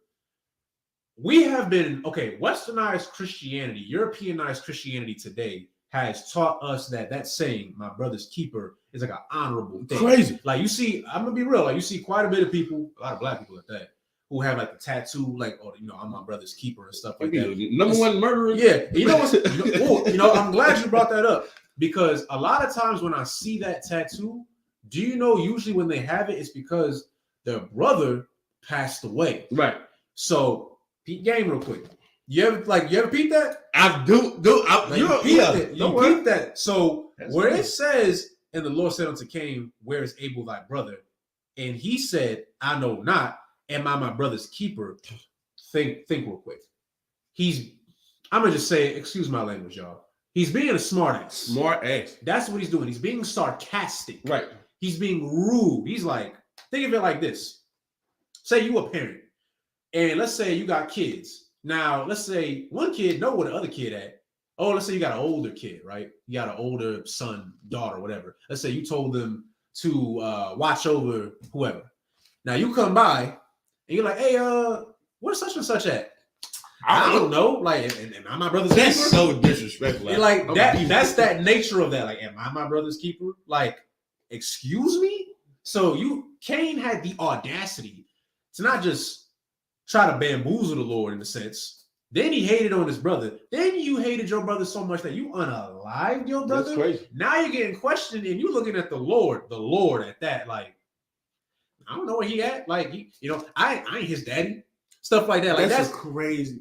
That's what's going on here. So that term, am I my brother's keeper, is not a good term. That was a term that was used to not just disrespect the Lord, but disrespect Abel too. Right. It's very disrespectful. So when you see somebody, this is for anybody who's watching this, right? You see somebody and they use that saying, or they got the tattoo that says I'm my brother's keeper, whatever, and they may think like this is an honorable thing. No. Now you're gonna learn today that no, that's not what it was. And it's sad because again, get the Europeanized Western Christianity doctrine out of your mind. And I don't blame you for thinking like that because it's been drilled into you. Right. It's been grilled. New Jack City. Yeah, that's what has been on you this whole time from the moment you've been born. So some of y'all don't even believe in the Bible, but you still know like a couple of stuff because it's just been thrown in your face your whole life. This is one of those things that was thrown in your face. It's a lie. And if I may, go ahead. I want you troopers, even you young men, I want you to understand it. I'm gonna give you a clear example, right? Mm-hmm. Let's say Captain Goodall calls me and he say, "Hey," I say, "Shalom on Christ, sir, what's going on?" He's like, "What Kodash y'all at?" I don't know. That's a disrespectful term. Yeah. You know it's supposed to go down. Shalom on Christ, sir, what's going on? Hey, what Kodash y'all at? Salaki, sir, I don't know, but let me go find out. There you go. Let me one. I know he's a grown man. He's over there, but let me go find out, sir. I'm gonna go find out where my brother is at. That is usually how that works. Do not be such do not be Cain in this situation. Am I my brother's keeper? Yes, you your brother's keeper. Yeah. You're supposed to be. He was the big brother. You're the big brother. You're supposed to go, wait. If you in the house by the time street lights come on, he better be in his house by the time street lights come on. Because if he's outside, I'm gonna beat his behind and I'm beating yours more. That is the essence of this whole situation. Mm-hmm. Cain was supposed to be the one that was supposed to, be the head one serving the Lord. You're the first one that know the things. Instead, Cain was the most disrespectful one and didn't have any faith. Yep. It's funny, and when you read the Bible, once we get to Genesis 25, then we're gonna see that same story. This is nothing new. Like this Bible flows like a river. You just gotta get the rocks out of the place, but it flows just like a river. Like it. Go ahead. Verse 10. And he said, "What hast thou done? The voice of thy brother's blood crieth unto me from the ground." So again, I want to preach the Lord. We're gonna keep saying it, all right? The Lord is not dumb, right? You got to understand something. Okay, you're not smarter than God. You're not. Just like how when you try to outsmart your parents and they say, "Oh, I wasn't born yesterday," or you heard that saying, "You can't pull the wool over my eyes." It's because, these are your mother and your father raised you, right? They raised you, so they know all your little tricks. They know when you're lying. They know when you're scared. They know when you're mad. They know when you're happy. They know what you like. They know what you don't like. So think about it. You're trying to challenge the Lord. You have, again, it shows the nature of Cain. He's a hater and a murderer at this point, and yet you still have the gall to sit here and look at the Lord and be like, "I don't know where he at. Am I my brother's keeper?" Now the Lord is like, you really think I'm stupid? What hast thou done? What hast thou done? But the thing is, the Lord knows already, but he's it's okay, parents do this thing, which I'm pretty sure anybody who's a parent, you've done this with your child, right? It's you already know. You just want them to say it. You're trying to, in a sense, test their honor. Now, of course, what he did was unhonorable. But he still wanted to see if, are you gonna tell me what you did? He gave him a chance. He kept giving him chances. But Cain had a certain kind of spirit on him this whole time. So now the Lord is "The voice of thy brother's blood crieth unto me from the ground." He knows this is the Lord who dictated all the angels and the powers to create everything. You think he don't know that you killed Abel? You know that there's an angel over every single person, right? Every single person, and they go back to the Lord, and they write down "Hey, he did this right, but he did this wrong. Right. She did this right, but she did this wrong. She went to the high holy day, and after that, she decided to use support. She did he knows. The Lord got eyes everywhere. So he already knew. He's just testing again Cain's nature. Precept. What you got? Yeah. Leviticus 17 and 11. Just write it down. I'll explain it for time's sake. Mm-hmm. Leviticus 17 and 11. For the life of the flesh is in the blood, and I have given it to you upon the altar to make an atonement for your souls, for it is the blood that maketh an atonement for the soul. Mm-hmm. If you've ever heard the term "a life for a life," that's what you just read. An atonement. So the Lord knows that Abel is not here anymore. Why? Because the life of the flesh is in the blood. Mm-hmm. For you to be able to atone for your sins, you have to have. That's why we were sacrificing goats, doves, sheep, chickens, pigeons. Right. That's why those things were always burning and being sacrificed for the sins that you commit. Mm-hmm. When you commit a sin, back at those times you had to sacrifice. That's the reason why Christ had to perish, so we wouldn't be sacrificing anymore. So, anyway, what's somebody got a question? Said, so does Eve eating the? Okay, that's an easy breakdown, real quick. Does Eve eating the forbidden fruit have anything to do with Cain's behavior? Okay, so quick recap, real quick. I don't want to get too far off, but. That time, just so we're clear, there was no apple. That whole Eve eating the forbidden apple, the word apple was not in Genesis. It's not in the Bible. That it wasn't in there. Apple did not exist. I'm not saying an apple didn't exist. Right. I'm saying the term Eve ate the forbidden fruit like the apple. That's not real. What really happened was Eve and sadly Adam as well. They decided to go to eat of the tree of good and evil, Right. which we broke down was actually not a physical tree. This was other nations. They were supposed to be on the straight and narrow path, but they went off. And then when Eve went off, Adam had a chance to check her, but sadly, no, he went off with her. And then now, because of that, they fell into sin. Now, Cain, on the other hand, Eve's actions did not dictate Cain's actions. Right. What Cain did was Cain. Right. That was him. He's fully responsible for what he did. So we ain't gonna blame Eve for what Cain did. Salakia. But that was it. Just to answer that question. Lost my man. Salakia. That's not mine. Forget my. Oh, Cain did not take Abel's life for anything other than his shame, right? You have to understand now what's supposed to happen. The Lord hears the blood, or he hears that Abel is not here anymore. Right. So what is supposed to happen? Another precept, Numbers 35 and verse 33. Let's get it. This is the law. This is how we deal with unalivers back then. When you read Numbers 35, it talks to you about unalivers, which is crazy because my grandmother had this thing open. But anyway, she already had it there. Oh, wow. Anyway, Numbers 35 and 33. So ye shall not pollute the land wherein ye are, for blood it defileth the land, and the land cannot be cleansed of the blood that is shed therein, but by the blood of him that shed it. Meaning, because Cain took Abel's life, Cain's life was supposed to be taken. But that did not happen. Verse 34, defile not therefore the land which ye shall inhabit, wherein I dwell, for I the Lord dwell among the children of Israel. That's just another precept to let you know the Lord dealing with Israel only. I need one more precept. Write this down. Revelation 6, 9 through 11.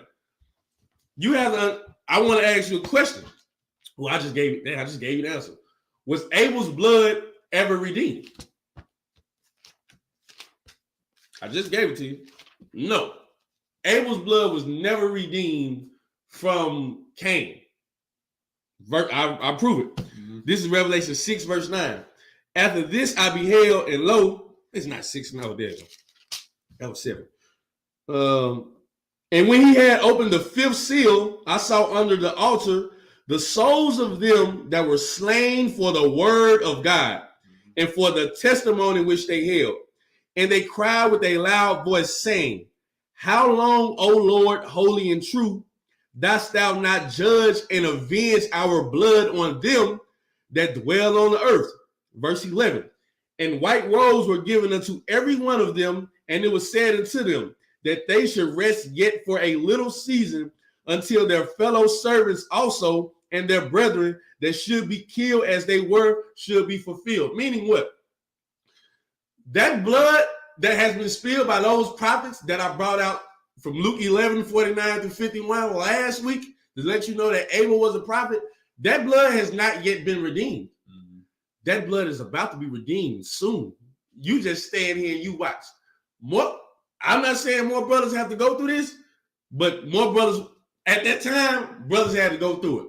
When John was writing this, more priests and prophets after him passed away. They were unalive. Abel was unalive, and that blood was not redeemed from Cain. So what did the Lord do to Cain? The Lord placed a curse on Cain. Yep. Let's read. Let's get into it. Just want to give y'all a little bit of precepts. Verse 11. Yeah. Verse 11. Yeah. The book of Genesis, chapter 4, verse 11. And now art thou cursed from the earth, which hath opened up her mouth to receive thy brother's blood from thy hand. Mm-hmm. Verse 12. When thou tillest the ground, so now we get into the curses. When thou tillest the ground, it shall not henceforth yield unto thee her strength. Mm-hmm.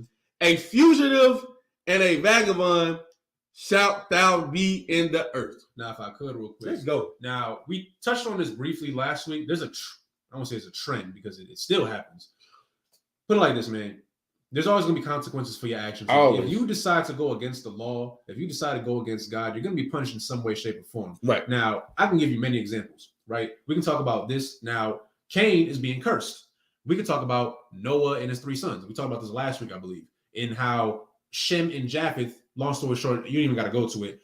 When Noah got really drunk and he was indecent, Right. so to speak, right? He was exposed. Right. Well, 2 of his sons honored their father and said, you know what? Okay, let's just cover up our dad. And they Right. walked backwards. Like, we're not even going to look. Right. Just, cover him up. Then you got one son, you got Ham. Ham decided, oh, yeah, he's going to mock his father. He's laughing at him as the other 2 brothers are helping him out. You want to know what happened?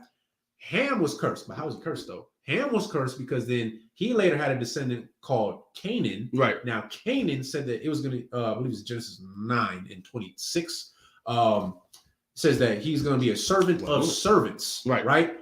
Why, though? Well, guess what?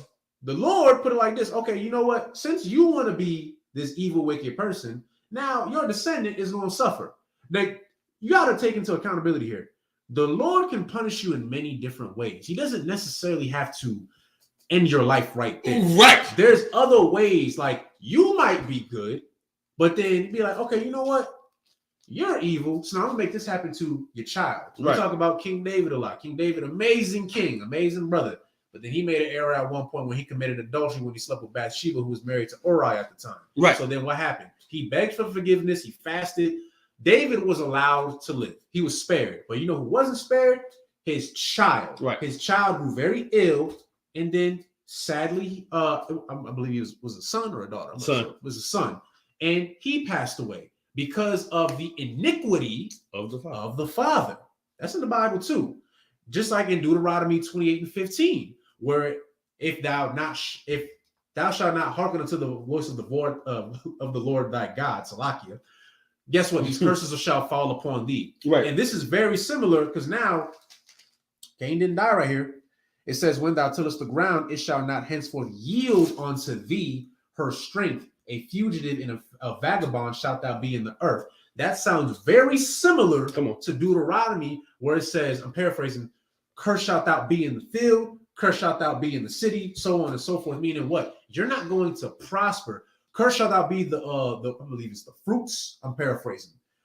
Meaning what? Your children, your next of kin. They're not going to be well. And guess what happens? That happens today. You see us as a people, not as an individual, as a people. We are not doing well. You might try to work your whole life. And you've been sitting your whole life and you don't even realize it. And you're trying to provide for your family. You're trying to put your daughters on, your sons on, your grandkids, all that stuff, right? But then now your kids grow up and they're destroyed. Perfect example. Who did I think of? Okay, it sucks because he used to be my favorite actor, Salakia. Will Smith. He used to be my favorite actor. Really good. He really is like a very good. I like watching his old movies still, but sadly, that brother is destroyed. Now, I don't know everything he's doing, but I know he ain't serving the Lord. This man got money though, right? He's a very rich black man in America. Okay, cool. You got money, you got fame, but you had a woman who was, can I say this? She was a person that said promiscuous. Yeah, she was promiscuous and she was a pedo. Put it like that. She was a pedo. My point being is evil and wicked, right? Made this man suffer throughout this whole time. Now, then he got 2 kids. Yeah, I can't say the real word, but I'm just using him as an example. Then he got 2 kids. I believe it's Jaden and Willow. Freaks. So my point being is money. They got money, but the kids don't even respect him. You can't get away from the curses. That's what I'm saying. Like, even with money, you think, okay, I got money now. You know, because a lot of us, we go through poverty. So now, we got money. The sad part is, you still have the same problems. You still have the same problems because now you're in a position where you're willing to do anything for money. Then you do when we say anything, we mean anything for money. So now you got the money. It's like, you got the money, you got the cars, you got the fame, you got, financially you're fantastic, but your kids hate you. Your wife hates you. Your wife left you. Look at Kanye. Kanye knows about Hebrew Israelites. He knows. He talked to Captain Cesariak in the Isupk and the Commander General Yohana. All right, they had an interview. And sadly, all the knowledge that Captain Cesariak put on for him, he still decides to sleep with women of other nations. He's struggling to be a parent to his children. You know, I don't know what's going on with that, but again, he got money. He got money, but somewhere along he realized, oh man, like nah, this ain't it. He's still under the curses, like you say, right? So you can't get away from the curses. If you want to be an evil, wicked person, and you are a child of God, so to speak, and you choose to still be that way, oh, best believe the Lord is going to get his get back. It might not be in the way you may think. You might have your money. Okay, you're going to suffer through depression. You might suffer through a mental illness. You might lose loved ones. You might get hurt. The Lord don't got to unalive you. There's plenty of ways to hurt you. All right. And this was a way to hurt Cain and punish Cain for what he did to his brother because he was evil and wicked. So instead of just unaliving him, it's like, that's too easy. Now I'm just going to make it to where, you know what? You already wasn't working that hard anyway. But now, even if you do, I'm going to curse all that. Slack, that's all I got on that. You got anything? Nah, I ain't got nothing. Oh, Slack. I ain't got nothing. You said it all. Slack. Nah, you too out. I was like, yeah. Hey, everything he's saying making perfect sense right now. I don't even understood what he's saying. He basically saying, look, the Lord cursed Cain. Cain and his seed would not be able to get away from this curse. When he was bringing us up, we had a separate curse. Our curse has been going on since Deuteronomy. Since we left out of Egypt, and the Lord told us what time it was, we disrespected the Lord, and now look at us. We've been dealing with the same things, going through the same thing since us leaving Egypt and going into the promised land at the time. Mm-hmm. You know how many years that's been? Thousands of years have gone by, and we still do the same thing over and over because we curse the same way. Why? Because we do is not well. Not for real. Somebody said, do y'all block people for asking questions? Also, it seems like no one likes to be contested. Well, y'all in the comments section. I'm not blocking nobody, so I'll just leave it for that. Let's see. They never want to be wrong. Hey, we here.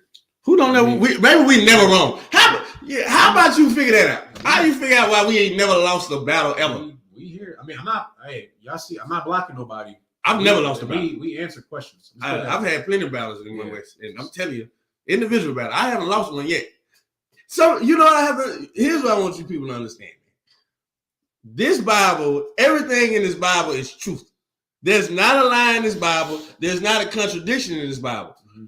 When someone who really understands the Bible get it broke down to them in its proper context, in its proper format, you can't beat them. The only place on the planet Earth to learn about the Bible is One West. Mm-hmm. It's the only place.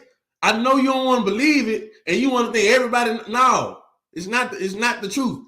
Everybody don't got it. We got it. We go to class every day and ask questions every day. Mm-hmm. This is all we do. I ain't got nothing else to do. I got nothing else to do in my life. Got nothing to do but learn. This is it. This is so interesting to me. I like stuff like this, mm-hmm. and I just get to find out more and more and more and more and more. And it's like, you just get around officers and captains, and it's like, look at all this knowledge in this room. Mm-hmm. And then you come up against us and you get cut. And then you tell us we don't like to be wrong. Well, maybe we're just not wrong. How about you ever met somebody that wasn't wrong? No, until you met us. Anyway. Salaki, but you go ahead. Wait, verse 13. Verse 12. We gotta do the fusion of the vagabond. Oh, yeah, so, when thou tillest the ground, mm-hmm. it shall not henceforth yield unto thee her strength. Mm-hmm. A fugitive and a vagabond shalt thou be in the earth. What is a fugitive? I ain't trying to be funny, but we should know what that means. Salaki. I'm being real. I'm just being real. I know. I just met a few last week. What is a fugitive? I know you know what a fugitive is. Or just Google Let's see. Somebody said a person on the run. Yes. Okay. We'll take that. A person who committed a crime and they're on the run. Yep. The Lord has said that will be a fugitive and a vagabond in the earth. Mm-hmm. Okay, a fugitive is someone who's on a run from a crime that they commit. Mm-hmm. They're running from judge, law, and jury. Mm-hmm. What is a vagabond? That was my next question. What is a vagabond? Vagabond is crazy. That's crazy. Somebody call you a vagabond? I'm offended. I'm like, what? That worse than me. I'd rather somebody call me a bum. I just gave that. Yeah, what up? I'd rather somebody call me a bum than a They vagabond. can still answer it. What is? Oh no, that's one from last time. What is a vagabond? I know y'all on your phones. Let's see. But like you're right, but you going you weighed there. Yeah, just give us like the definition of of vagabond. We're not going like too deep into that. Yeah. What is a vagabond? If y'all want to Google it real quick. Go on the Merriam-Webster's dictionary if you want to. Let's see. Are y'all like the? Oh Lord. Yes. Someone we are the ones. We are the same guys that preach on the corner. Isupk though. We're not affiliated with any other. We don't preach. We teach. Hebrew Israelite group. Homeless, no home. Someone without a place. Yes. Yeah. So Cain. Yeah. So Cain's punishment on the earth is he's going to be a fugitive, someone who's on the run. You ever met somebody who's on the run? They're always looking over their shoulders. They always think something's going to happen to them. Yeah. They, yeah. When we break it down a little further, a little later, and you'll see where it's at now. But yes, somebody fugitive, man, they committed a crime. They on the run. They always looking over their shoulder. They can't sleep great at night. You know what I'm talking about? Yeah. Let me tell you something about me, man. I don't care what I'm going through. I'm going to get some good sleep. You know why? I'm not looking over my shoulder. It's a blessing not to have to look over your shoulder every day. Worry about the police are going to knock on your door or not. I ain't got time for that, man. That's not a fun life to live, bro. No, seriously. It is not. And when you're doing wrong, that's how you feel.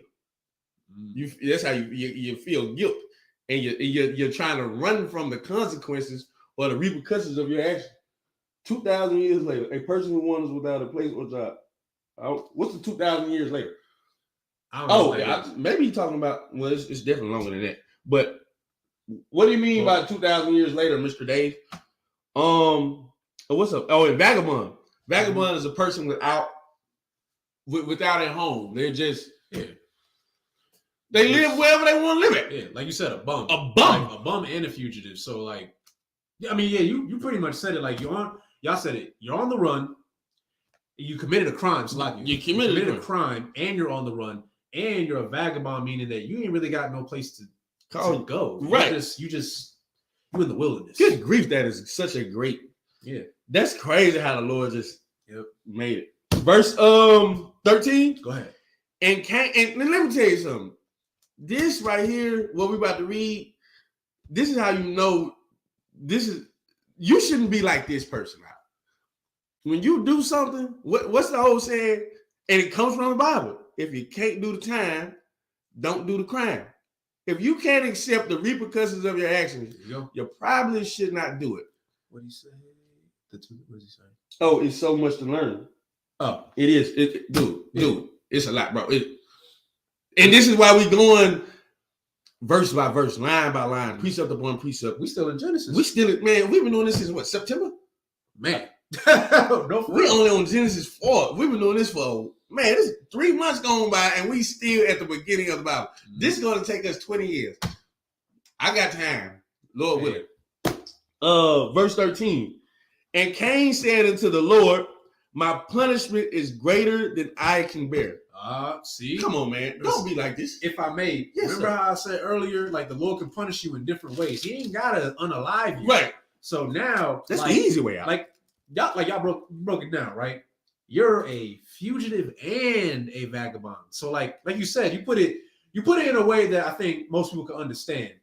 You don't have any place to go, and you're always like looking over your shoulder. You're not at ease, right? Like you're never at ease. Like age old, yeah. Like you stressed. You go to sleep. You still, man. I don't know when they go.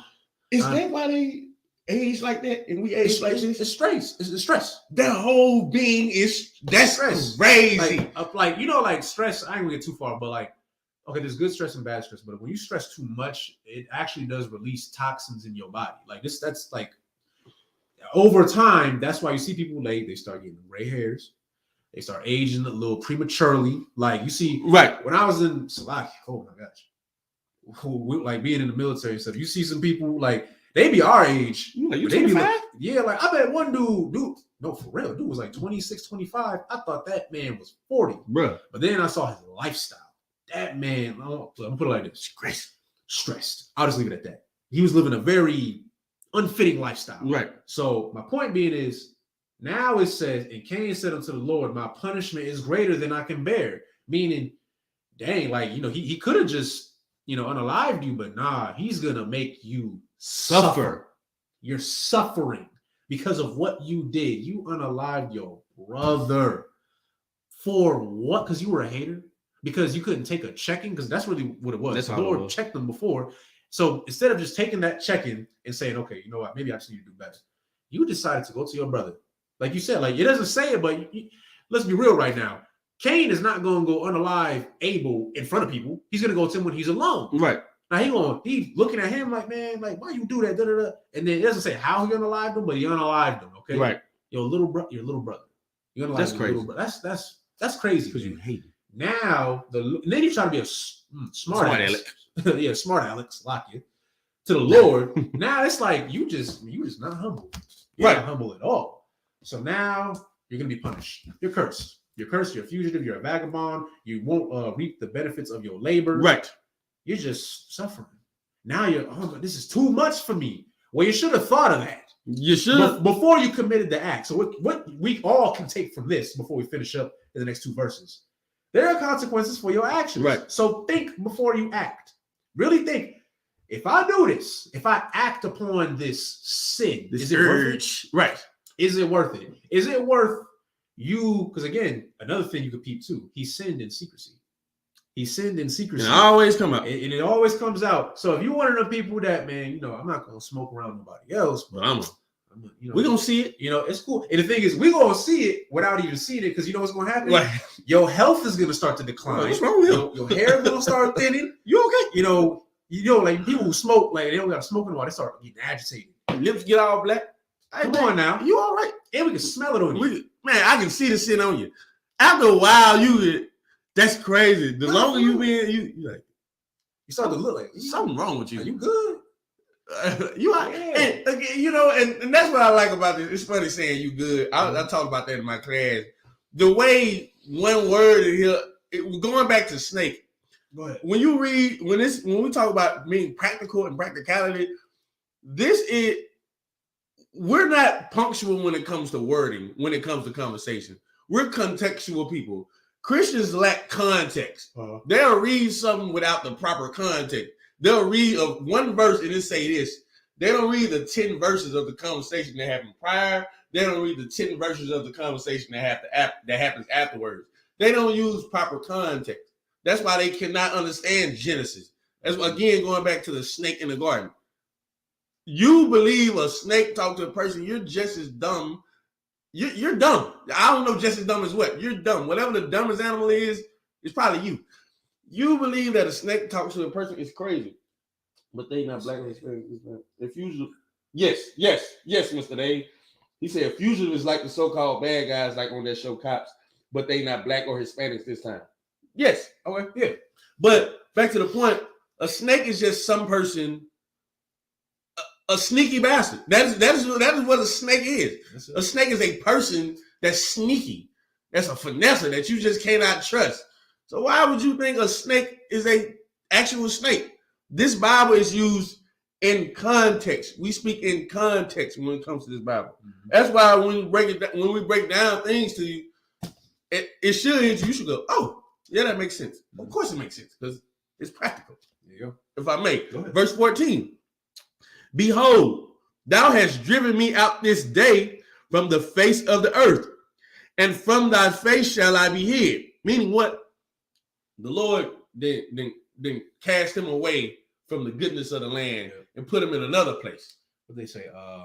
He got exiled. He got exiled. Yeah. Right. Hey, man, you can't be here no more. We ain't gonna unalive you. You just can't come around us no more. Yep. From thy face shall I be hid. Meaning what?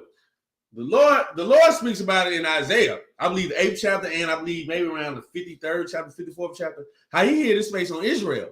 But he always say, I hid my face for a little while. I'm going to redeem Israel. He's not redeeming Cain. He's not redeeming Cain. That's a long thing. What do we say? He's not redeeming Cain. He's only going to redeem Israel. Cain's punishment is forever. Cain's punishment, he's gonna have to deal with it forever. Even when he leaves the earth, his seeds, his fruit after him, they're gonna have to be in that same punishment. They're gonna have to live the same thing Cain did. Why? He's the first recorded unalive in the world. First recorded. Verse 14, and I shall be a fugitive and a vagabond in the earth. And it shall come to pass that everyone that findeth me shall slay me. This is a coward. This is a coward. You so afraid of what you've done. Well, you so ashamed of what you've done, or fake ashamed of what you've done. You scared of the repercussions of it. Yep. You scared of it. Hey man, a life for a life. And Cain knew that. He knew that before he did it. Mm-hmm. That's why he went to go do it in secrecy. Hopefully nobody saw him. But that's crazy. You can't hide from the Lord. Remember what we said earlier about what the fugitive was? Like, this is it right here. This is it. He's a fugitive. Now it's saying, I'm gonna read it one more time, Buck, for sure, real quick. Behold, thou hast driven me out this day from the face of the earth, and from thy face shall I be hid, and I shall be a fugitive and a vagabond in the earth. And it shall come to pass that everyone that findeth me shall slay me. Now, what does that mean? That's saying, like, anybody that finds him, they're gonna want to unalive him too. So again, that sense of you got to look over your shoulder, right? Like there is no place of rest. I can't trust for Cain. Like your work is cursed, right? Your land is cursed. You're a bum now. You're homeless, and now when you do go anywhere, you have to constantly wonder, what's this person gonna do with me? Well, is he gonna try to like? That's not. I'm telling you, I'm emphasizing this for a reason, because a lot of people get into this mindset of, when you sin and you continue to sin, and let's say nothing happens to you the first time. Now, here's the thing. I'm not the Lord. Right. The Lord may give you, a little slap on the wrist real quick. Right. He might let you slide that one time. Mercies. There are mercies. The Lord can be merciful, but the Lord can also be terrible too. That's in the Bible. Paraphrasing. My point being is, do not get in that mindset that, I can get away with it this time. I can do it. I didn't get caught. The same thing with parent and child. Right. Your parent didn't catch you this time. You might have, I don't know. You might have snuck a girl in today. He's gonna catch you. They might not know this time, but then you keep doing it. Now your mom, she start, why smell like perfume here? Whose hair is this? Why it smell like that in here? Yeah. That is a crazy smell. When it's not your smell. Hey, Salakia, she start finding clothing right. and stuff like that. You know what I'm saying? So now, again, it's going to come out. That's my point. It's going to come out, and then you have to deal with what you got to deal with, whatever, right? My point being is, at some given point, you're going to get caught. It might not be today. It might not be tomorrow. It might not be next week. But it's going to catch up to you. And then when it does, you're going to be sitting here like, well, why is this happening to me? Because you know why. You a damn sinner. You know why. So, and again, anything can happen to you. Right. You don't know. You can get into a car accident. You might not pass away. But you know what could happen? You could get injured from the waist down and become a paraplegic. That's a crazy judgment. Like I'm saying, and now we're telling you this because for our people, for so-called Blacks, Latinos, and Natives, we don't want that to happen to our people, man. Right. I don't know about you, but I'm tired of seeing our people hurt. All right. But sadly, a lot of the things that cause us to hurt is self-induced, because we tell you, don't smoke. Then you say, nah, we come from the earth. I can smoke a cigarette. I can do this. And then you get lung cancer. Then you get throat cancer. Now I can't believe it. We told you not to do that. We tell you, stop buying women. We tell you to stop doing that. But then you get, well, it's my money. I can do what I want with it. And then you catch something. Or look, a lot of them women have pimps. Then you get caught up in something. Now you're in danger. Now you're a fugitive. Right. Now you a vagabond. Or you catch something that you can't get rid of now. And now there's nothing we can do for you. They trap you in that little motel room you go to. Man, you get robbed. You look, you're stripped naked, and you ain't got your keys or your car on. You call the police. You look dumb. Yep. Yeah, you can't call the police because what you gonna tell them? Right. I was over here trying to buy some. Yeah. So now you look extra dumb. My point being is, Salaki, I ain't gonna talk too long. We're trying to warn you, okay? We want you to stop. The Lord wants you to stop, because that ain't living. What Cain is going through, right? That's how some of our people be living. That ain't living. Right. That is not living. He's alive, but he's not living. I'll leave it at that. He's your father. That's what I'm saying. Good grief. Verse 15. And this is what Halak been trying to go to the whole time. And the Lord said unto him, therefore, whosoever slayeth Cain, vengeance shall be taken on him sevenfold. And the Lord set a mark upon Cain, lest any finding him should kill him. Let's read it again. And the Lord said unto him, therefore, whosoever slayeth Cain, vengeance shall be taken on him sevenfold. Question. Is Cain's spirit back on the earth now? If it is, who did it? Ah, damn. You kind of said it. Okay. Is Cain's spirit back on the earth now? Somebody, anybody?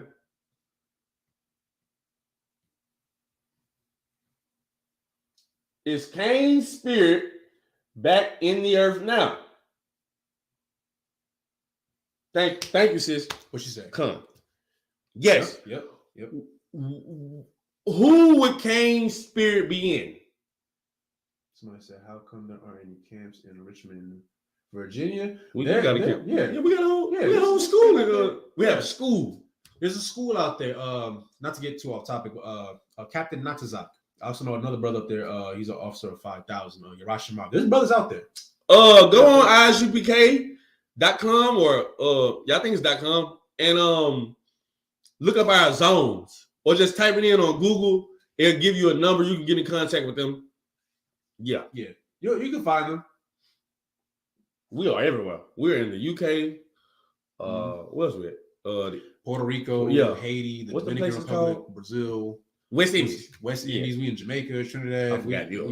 Yeah.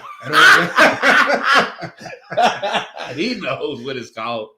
Who's that? Mr. Dave? What do you say?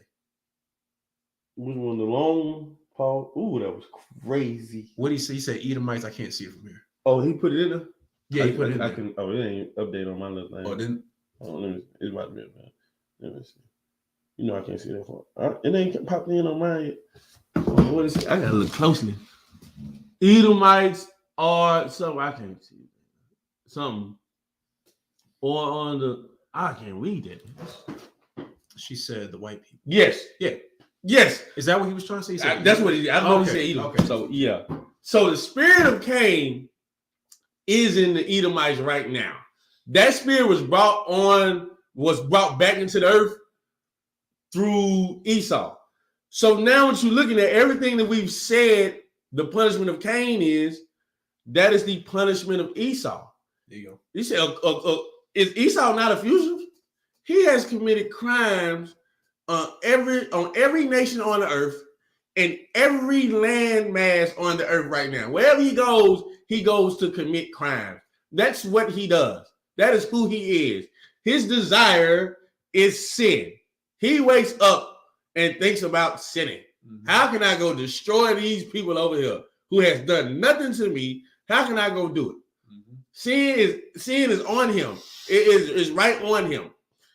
Now, he's a vagabond, meaning what? Let's just break it all this down for time's sake. A vagabond, meaning what? We know where Edomites come from, where Caucasians come from.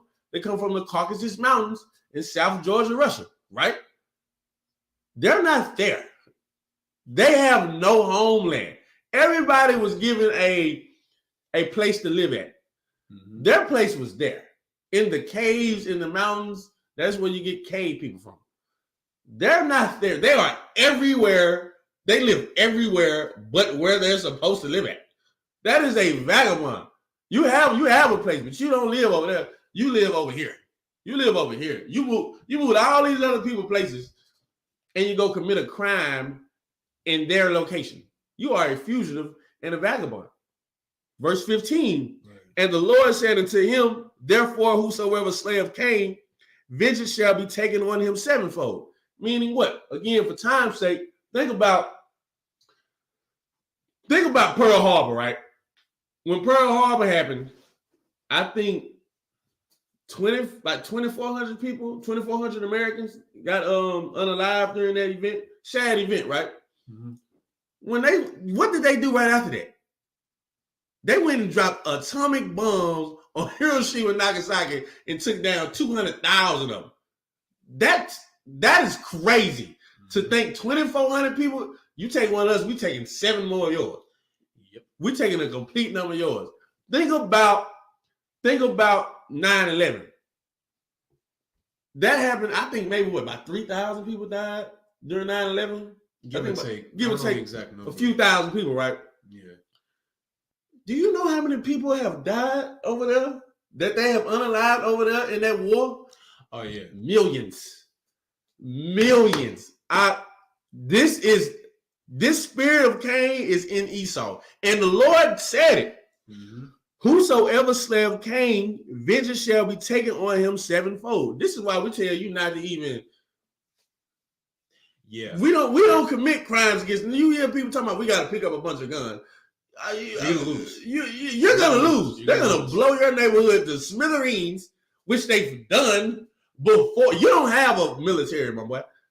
You don't have an army. You don't have a navy. You don't have a marine. You don't have anything protecting you. Mm-hmm.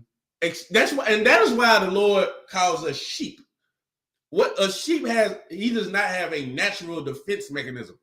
The only way sheep can be protected is by the shepherd. Exactly. Who is our shepherd? Mashiach Yahawashi, Christ. That is our shepherd. Like you say, we are, what is it? Matthew 15:24? I believe so, yeah. The lost sheep of the house of Israel? Yeah, 15:24. Yeah. This is what we're telling you. You cannot, hey man, you're not gonna go to war with them and win. Exactly. Your protection is in here. And if I may, I want everybody to pay attention to what the brother is saying, because okay, how can I say this?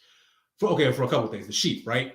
When you brought up a very good point, use it as an analogy. We are sheep, so when we get attacked, we're supposed to be protected by the shepherd, like you said. Right. Our shepherd is Yahawashi, Mashiach, or Jesus Christ as you know him, right? Right. Now, we get protection by staying on the narrow path and following the law. Right. Now, what happens when the sheep decides to veer off? Come on.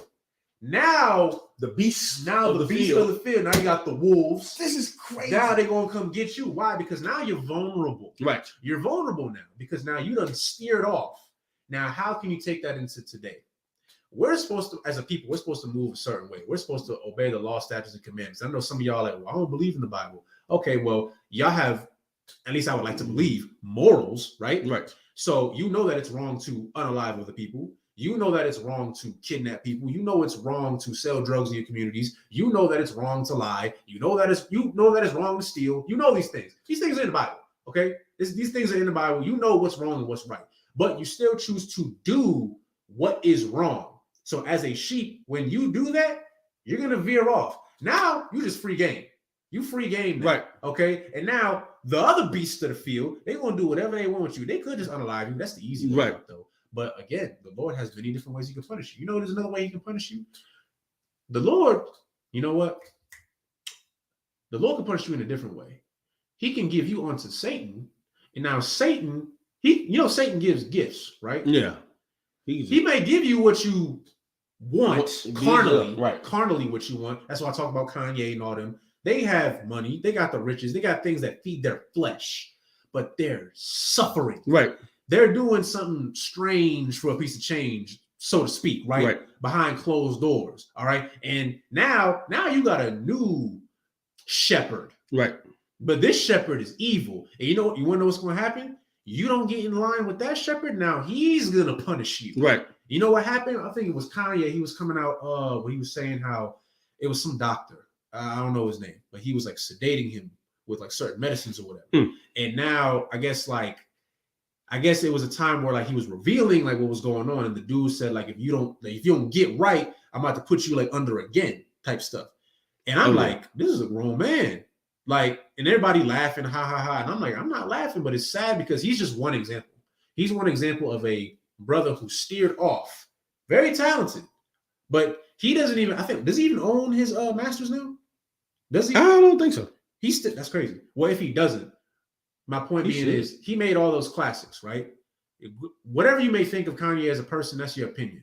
But a lot of people like this music. Top 5 artists. This man didn't even he doesn't even own the masters to those songs. Legally, those are not his songs. He cannot profit off of that unless he does what, they want him to do. Why? Because he's the sheep that steered off. That's why it says, I'm paraphrasing, I believe it's in Matthew, where it says, you can't have two masters, Right. because you're going to wind up serving one and hating the other. Right. Somewhere you might not want to believe this. I know a lot of us want to believe that. No, we in charge of ourselves. No, you're not. No, you're not. You serve something. You cannot predict or prevent something from happening to you. You have no control over that. Point. You do something, like you have a job, so you serve them. You join the military, you serve them. Right. You celebrate holidays. Okay, well now you serve pagan holidays. You serve, some of y'all serve your own children. Dare I say it? Okay. It's like you serve somebody. That's some of you brothers serve your wives. Yeah. That is crazy. You serve something or right. somebody that is not of God. Why? Because you're a sheep. We're sheep. Right. If we choose to not follow in a straight and narrow path, we served other spirits at one point. Right. Me and the brother here, we was both in the military at one point. Right. We had lives before this. Guess what? It didn't work. We realized we lost. Some of you serve drugs. Yeah, some of you serve alcohol. It's crazy. Like you serve something because you're a sheep. So how about you serve God? Right. And I know some of you are like, oh, I want to believe. Okay, fine. You don't have to. Look, you don't want to. Fair enough. Continue going on about your day. Continue living your life the way you want to. All I'm going to tell you is this. Don't complain when bad things happen, though. If you want to serve drugs, right, fine. Just get lung cancer. Yeah. But yeah, when you get lung cancer or when you're poor because you're spending all your money on drugs because you're addicted, don't say we didn't tell you. That's your benefit. That's it is. That's what you should be excited that you got lung cancer. You should be so excited that you are now homeless because you like drugs. You should be, because that is the benefits of it. That is the repercussions of it. You should be like, because I know you knew that you would get lung cancer from smoking. I know that you would get brain damage from smoking. I know that you know that, right? I know that you would be paranoid. Mm-hmm. You should be happy that all these things are going on with you. You should be happy you're living on the street. Because you sold everything. That's what you serve. That's your God. That's what you should be. Hey, well, man, my liver failed. Woo, I'm in the hospital. You should be happy you're alcoholic. That's what you like doing.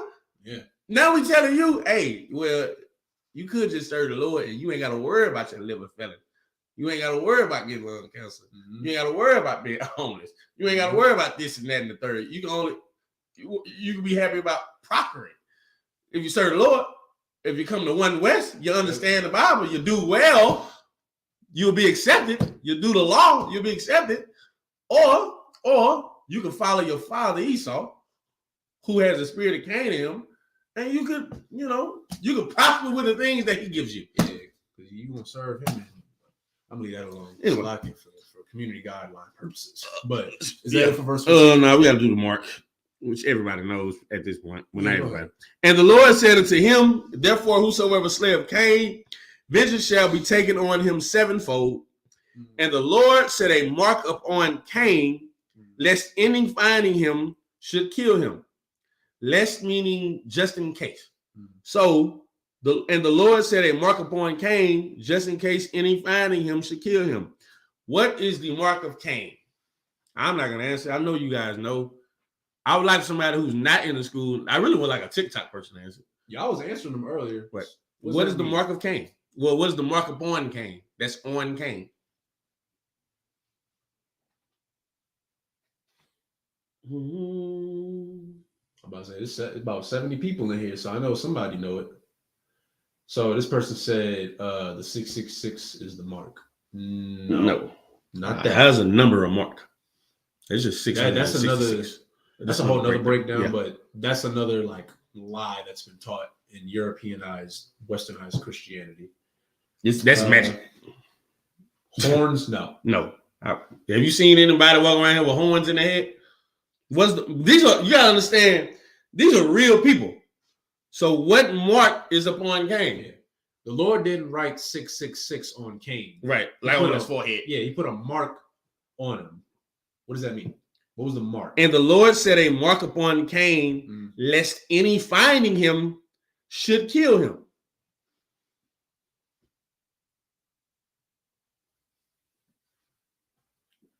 But I got it. Mr. Dave got it. They got it. I don't. I can't even see it. They say skin color leprosy. Oh yeah, I want TikTok. Oh, yeah. I want them TikToks to answer. I actually like looking at the crazy answers. Made him what? It says made him black. That's crazy. How is that when everybody back in our earth? Never mind. But wait, hold up. Somebody that's halak. We'll give him a little bit more time. Yeah. What they saying? That's fine. No, he didn't give him protection. It's a mark on Cain. He's a fugitive. He's a vagabond. This is a physical mark. That's why it says, lest any finding him should kill him. Ethiopians were the chosen. No, Ethiopians are Cushites. Which are Hamites. Yeah. YouTube, y'all got it. I know y'all got it. We'll give TikTok just a little longer. If not, then But y'all are right. We're just not saying it out loud. Mess with them TikTok people. That's crazy. I'll give y'all a little longer, just a little bit. But for time's sake, we're gonna wrap it up in a little bit.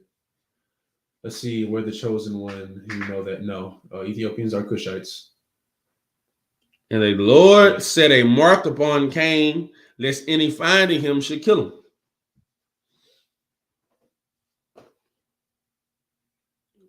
No, they're not getting it. Yeah, all right. So we'll just, for time's sake, go ahead.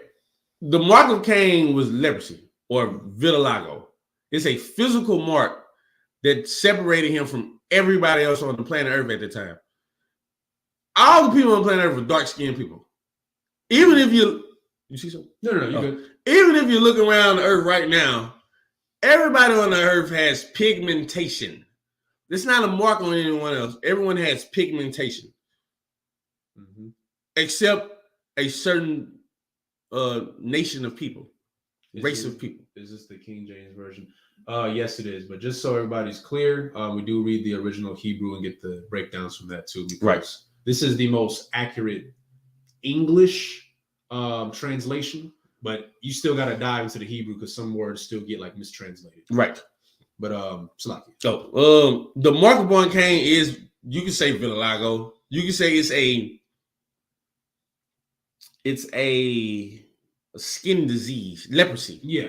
No different than, that's why I brought out thing about why he said he put the mark on Cain, but anybody who attacks Cain, revenge will seek revenge on Cain, revenge will be set on him sevenfold. Mm-hmm. That's why we brought out Pearl Harbor. That's why we brought out 9/11. Where these people go, if you attack them, they're gonna come harder. Pause. They're gonna attack you harder. The Lord will make sure revenge is set on you harder. Why? Because that's what he told Cain. Cain's mark is vitiligo. There's a physical mark on him to let everybody know that this dude right here. You have to think about back in those times. If everybody's dark, and think about how barbaric the times were, right? Oh yeah. Think about how somebody let's not act like they didn't have fire, things of that nature. Just think about how they used to think about 100 years ago, 200 years ago. They saw a baby with a lack of chromosome, they throw him off the cliff. Oh yeah. Like the knowledge wasn't like prominent. Yeah, I know what you mean. Yeah. So think about back then. You let's imagine you and your partners walking down the street, all us dark skinned, and you see this thing that got your features, but he ain't got the same pigmentation to you. We got to get rid of that. It's like leprosy, but there's also albinoism. Yep. We got to get rid of that thing. That is what they're thinking. That is why he's saying, anybody looking at me, man, they don't want to. Yeah, he looks strange. Yeah, what is that? That shouldn't be walking around this earth at this point. We need to get rid of that. Well, the Lord had let it be known. Hey, look, anybody touch you, Cain, revenge will be upon them sevenfold. That is the mark of Cain. Yep. Lest any finding him should kill him. Cain knew it. He was like, this is a criminal. We just brought that up. If you do something to somebody else, you're expecting it to be done back to you from somebody else. This is a criminal. This is a fugitive mindset. Why? You know, I remember one day was in class a couple years ago. Captain McDowell was like, you ever notice white people why they always running? I think I was not there for that class. I think you had to be there. I was. I remember that. That's what we used to do Thursdays a lot. Yeah, Dude, he was like, you don't know, like, they just always running. And ever since then, I've been like, and there's nothing wrong with jogging, but it's like they always running. It goes back to that.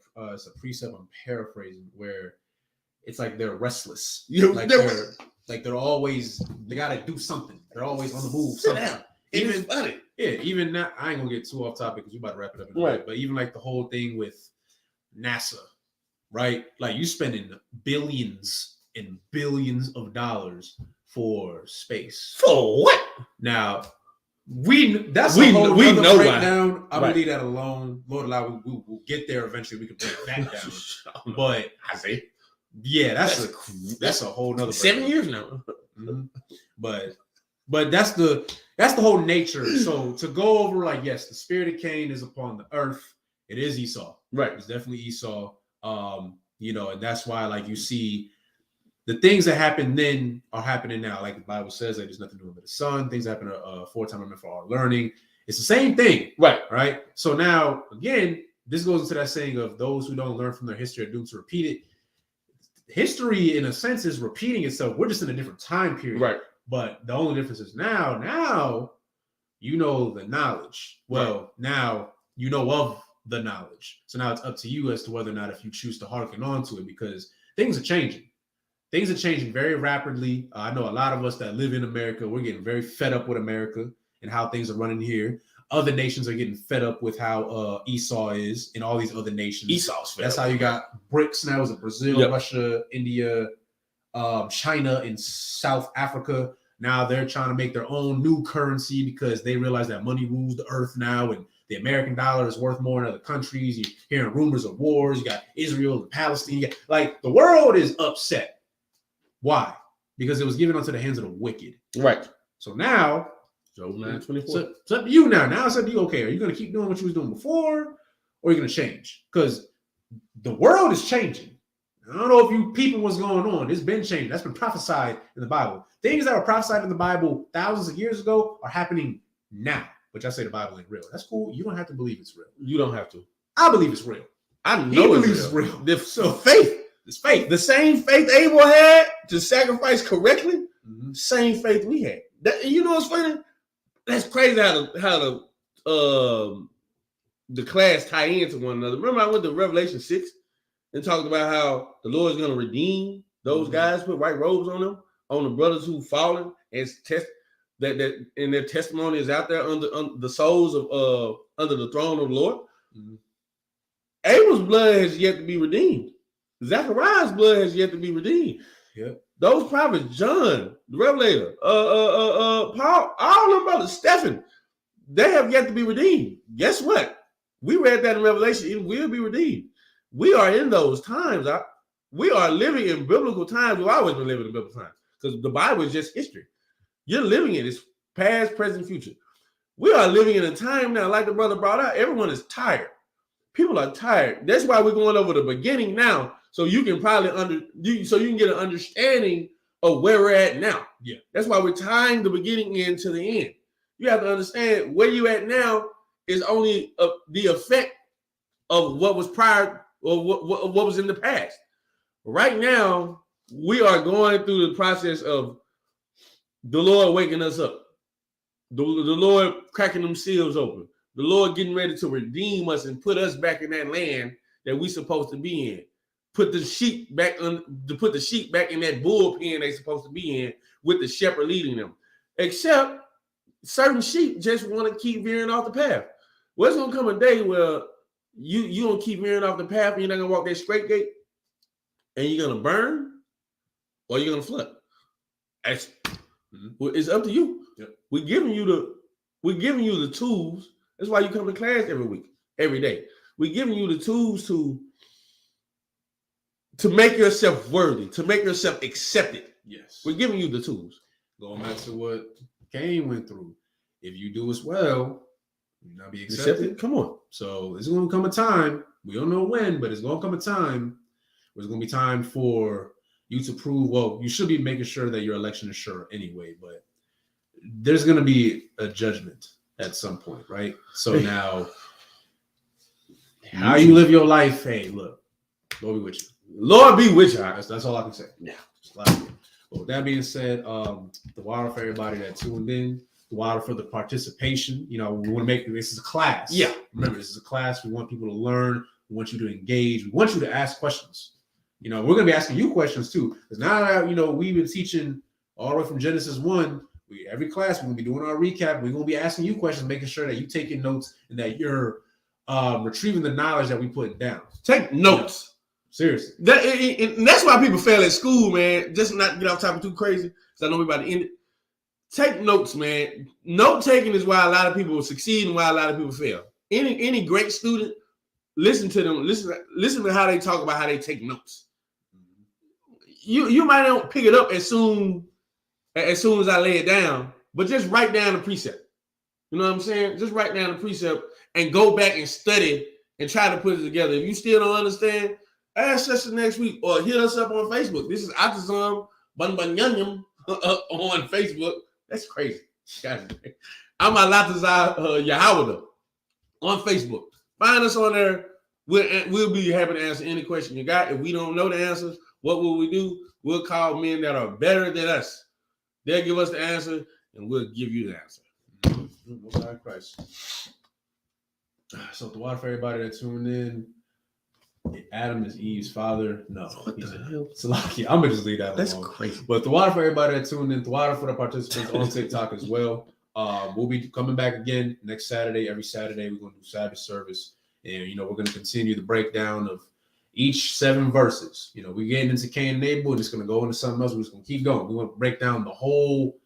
We're gonna work on breaking down the whole Bible. It's gonna take time. It's gonna take time. It's going. It ain't gonna be. We ain't gonna finish up in a couple months. I'll tell you that much. I'm gonna leave it at that.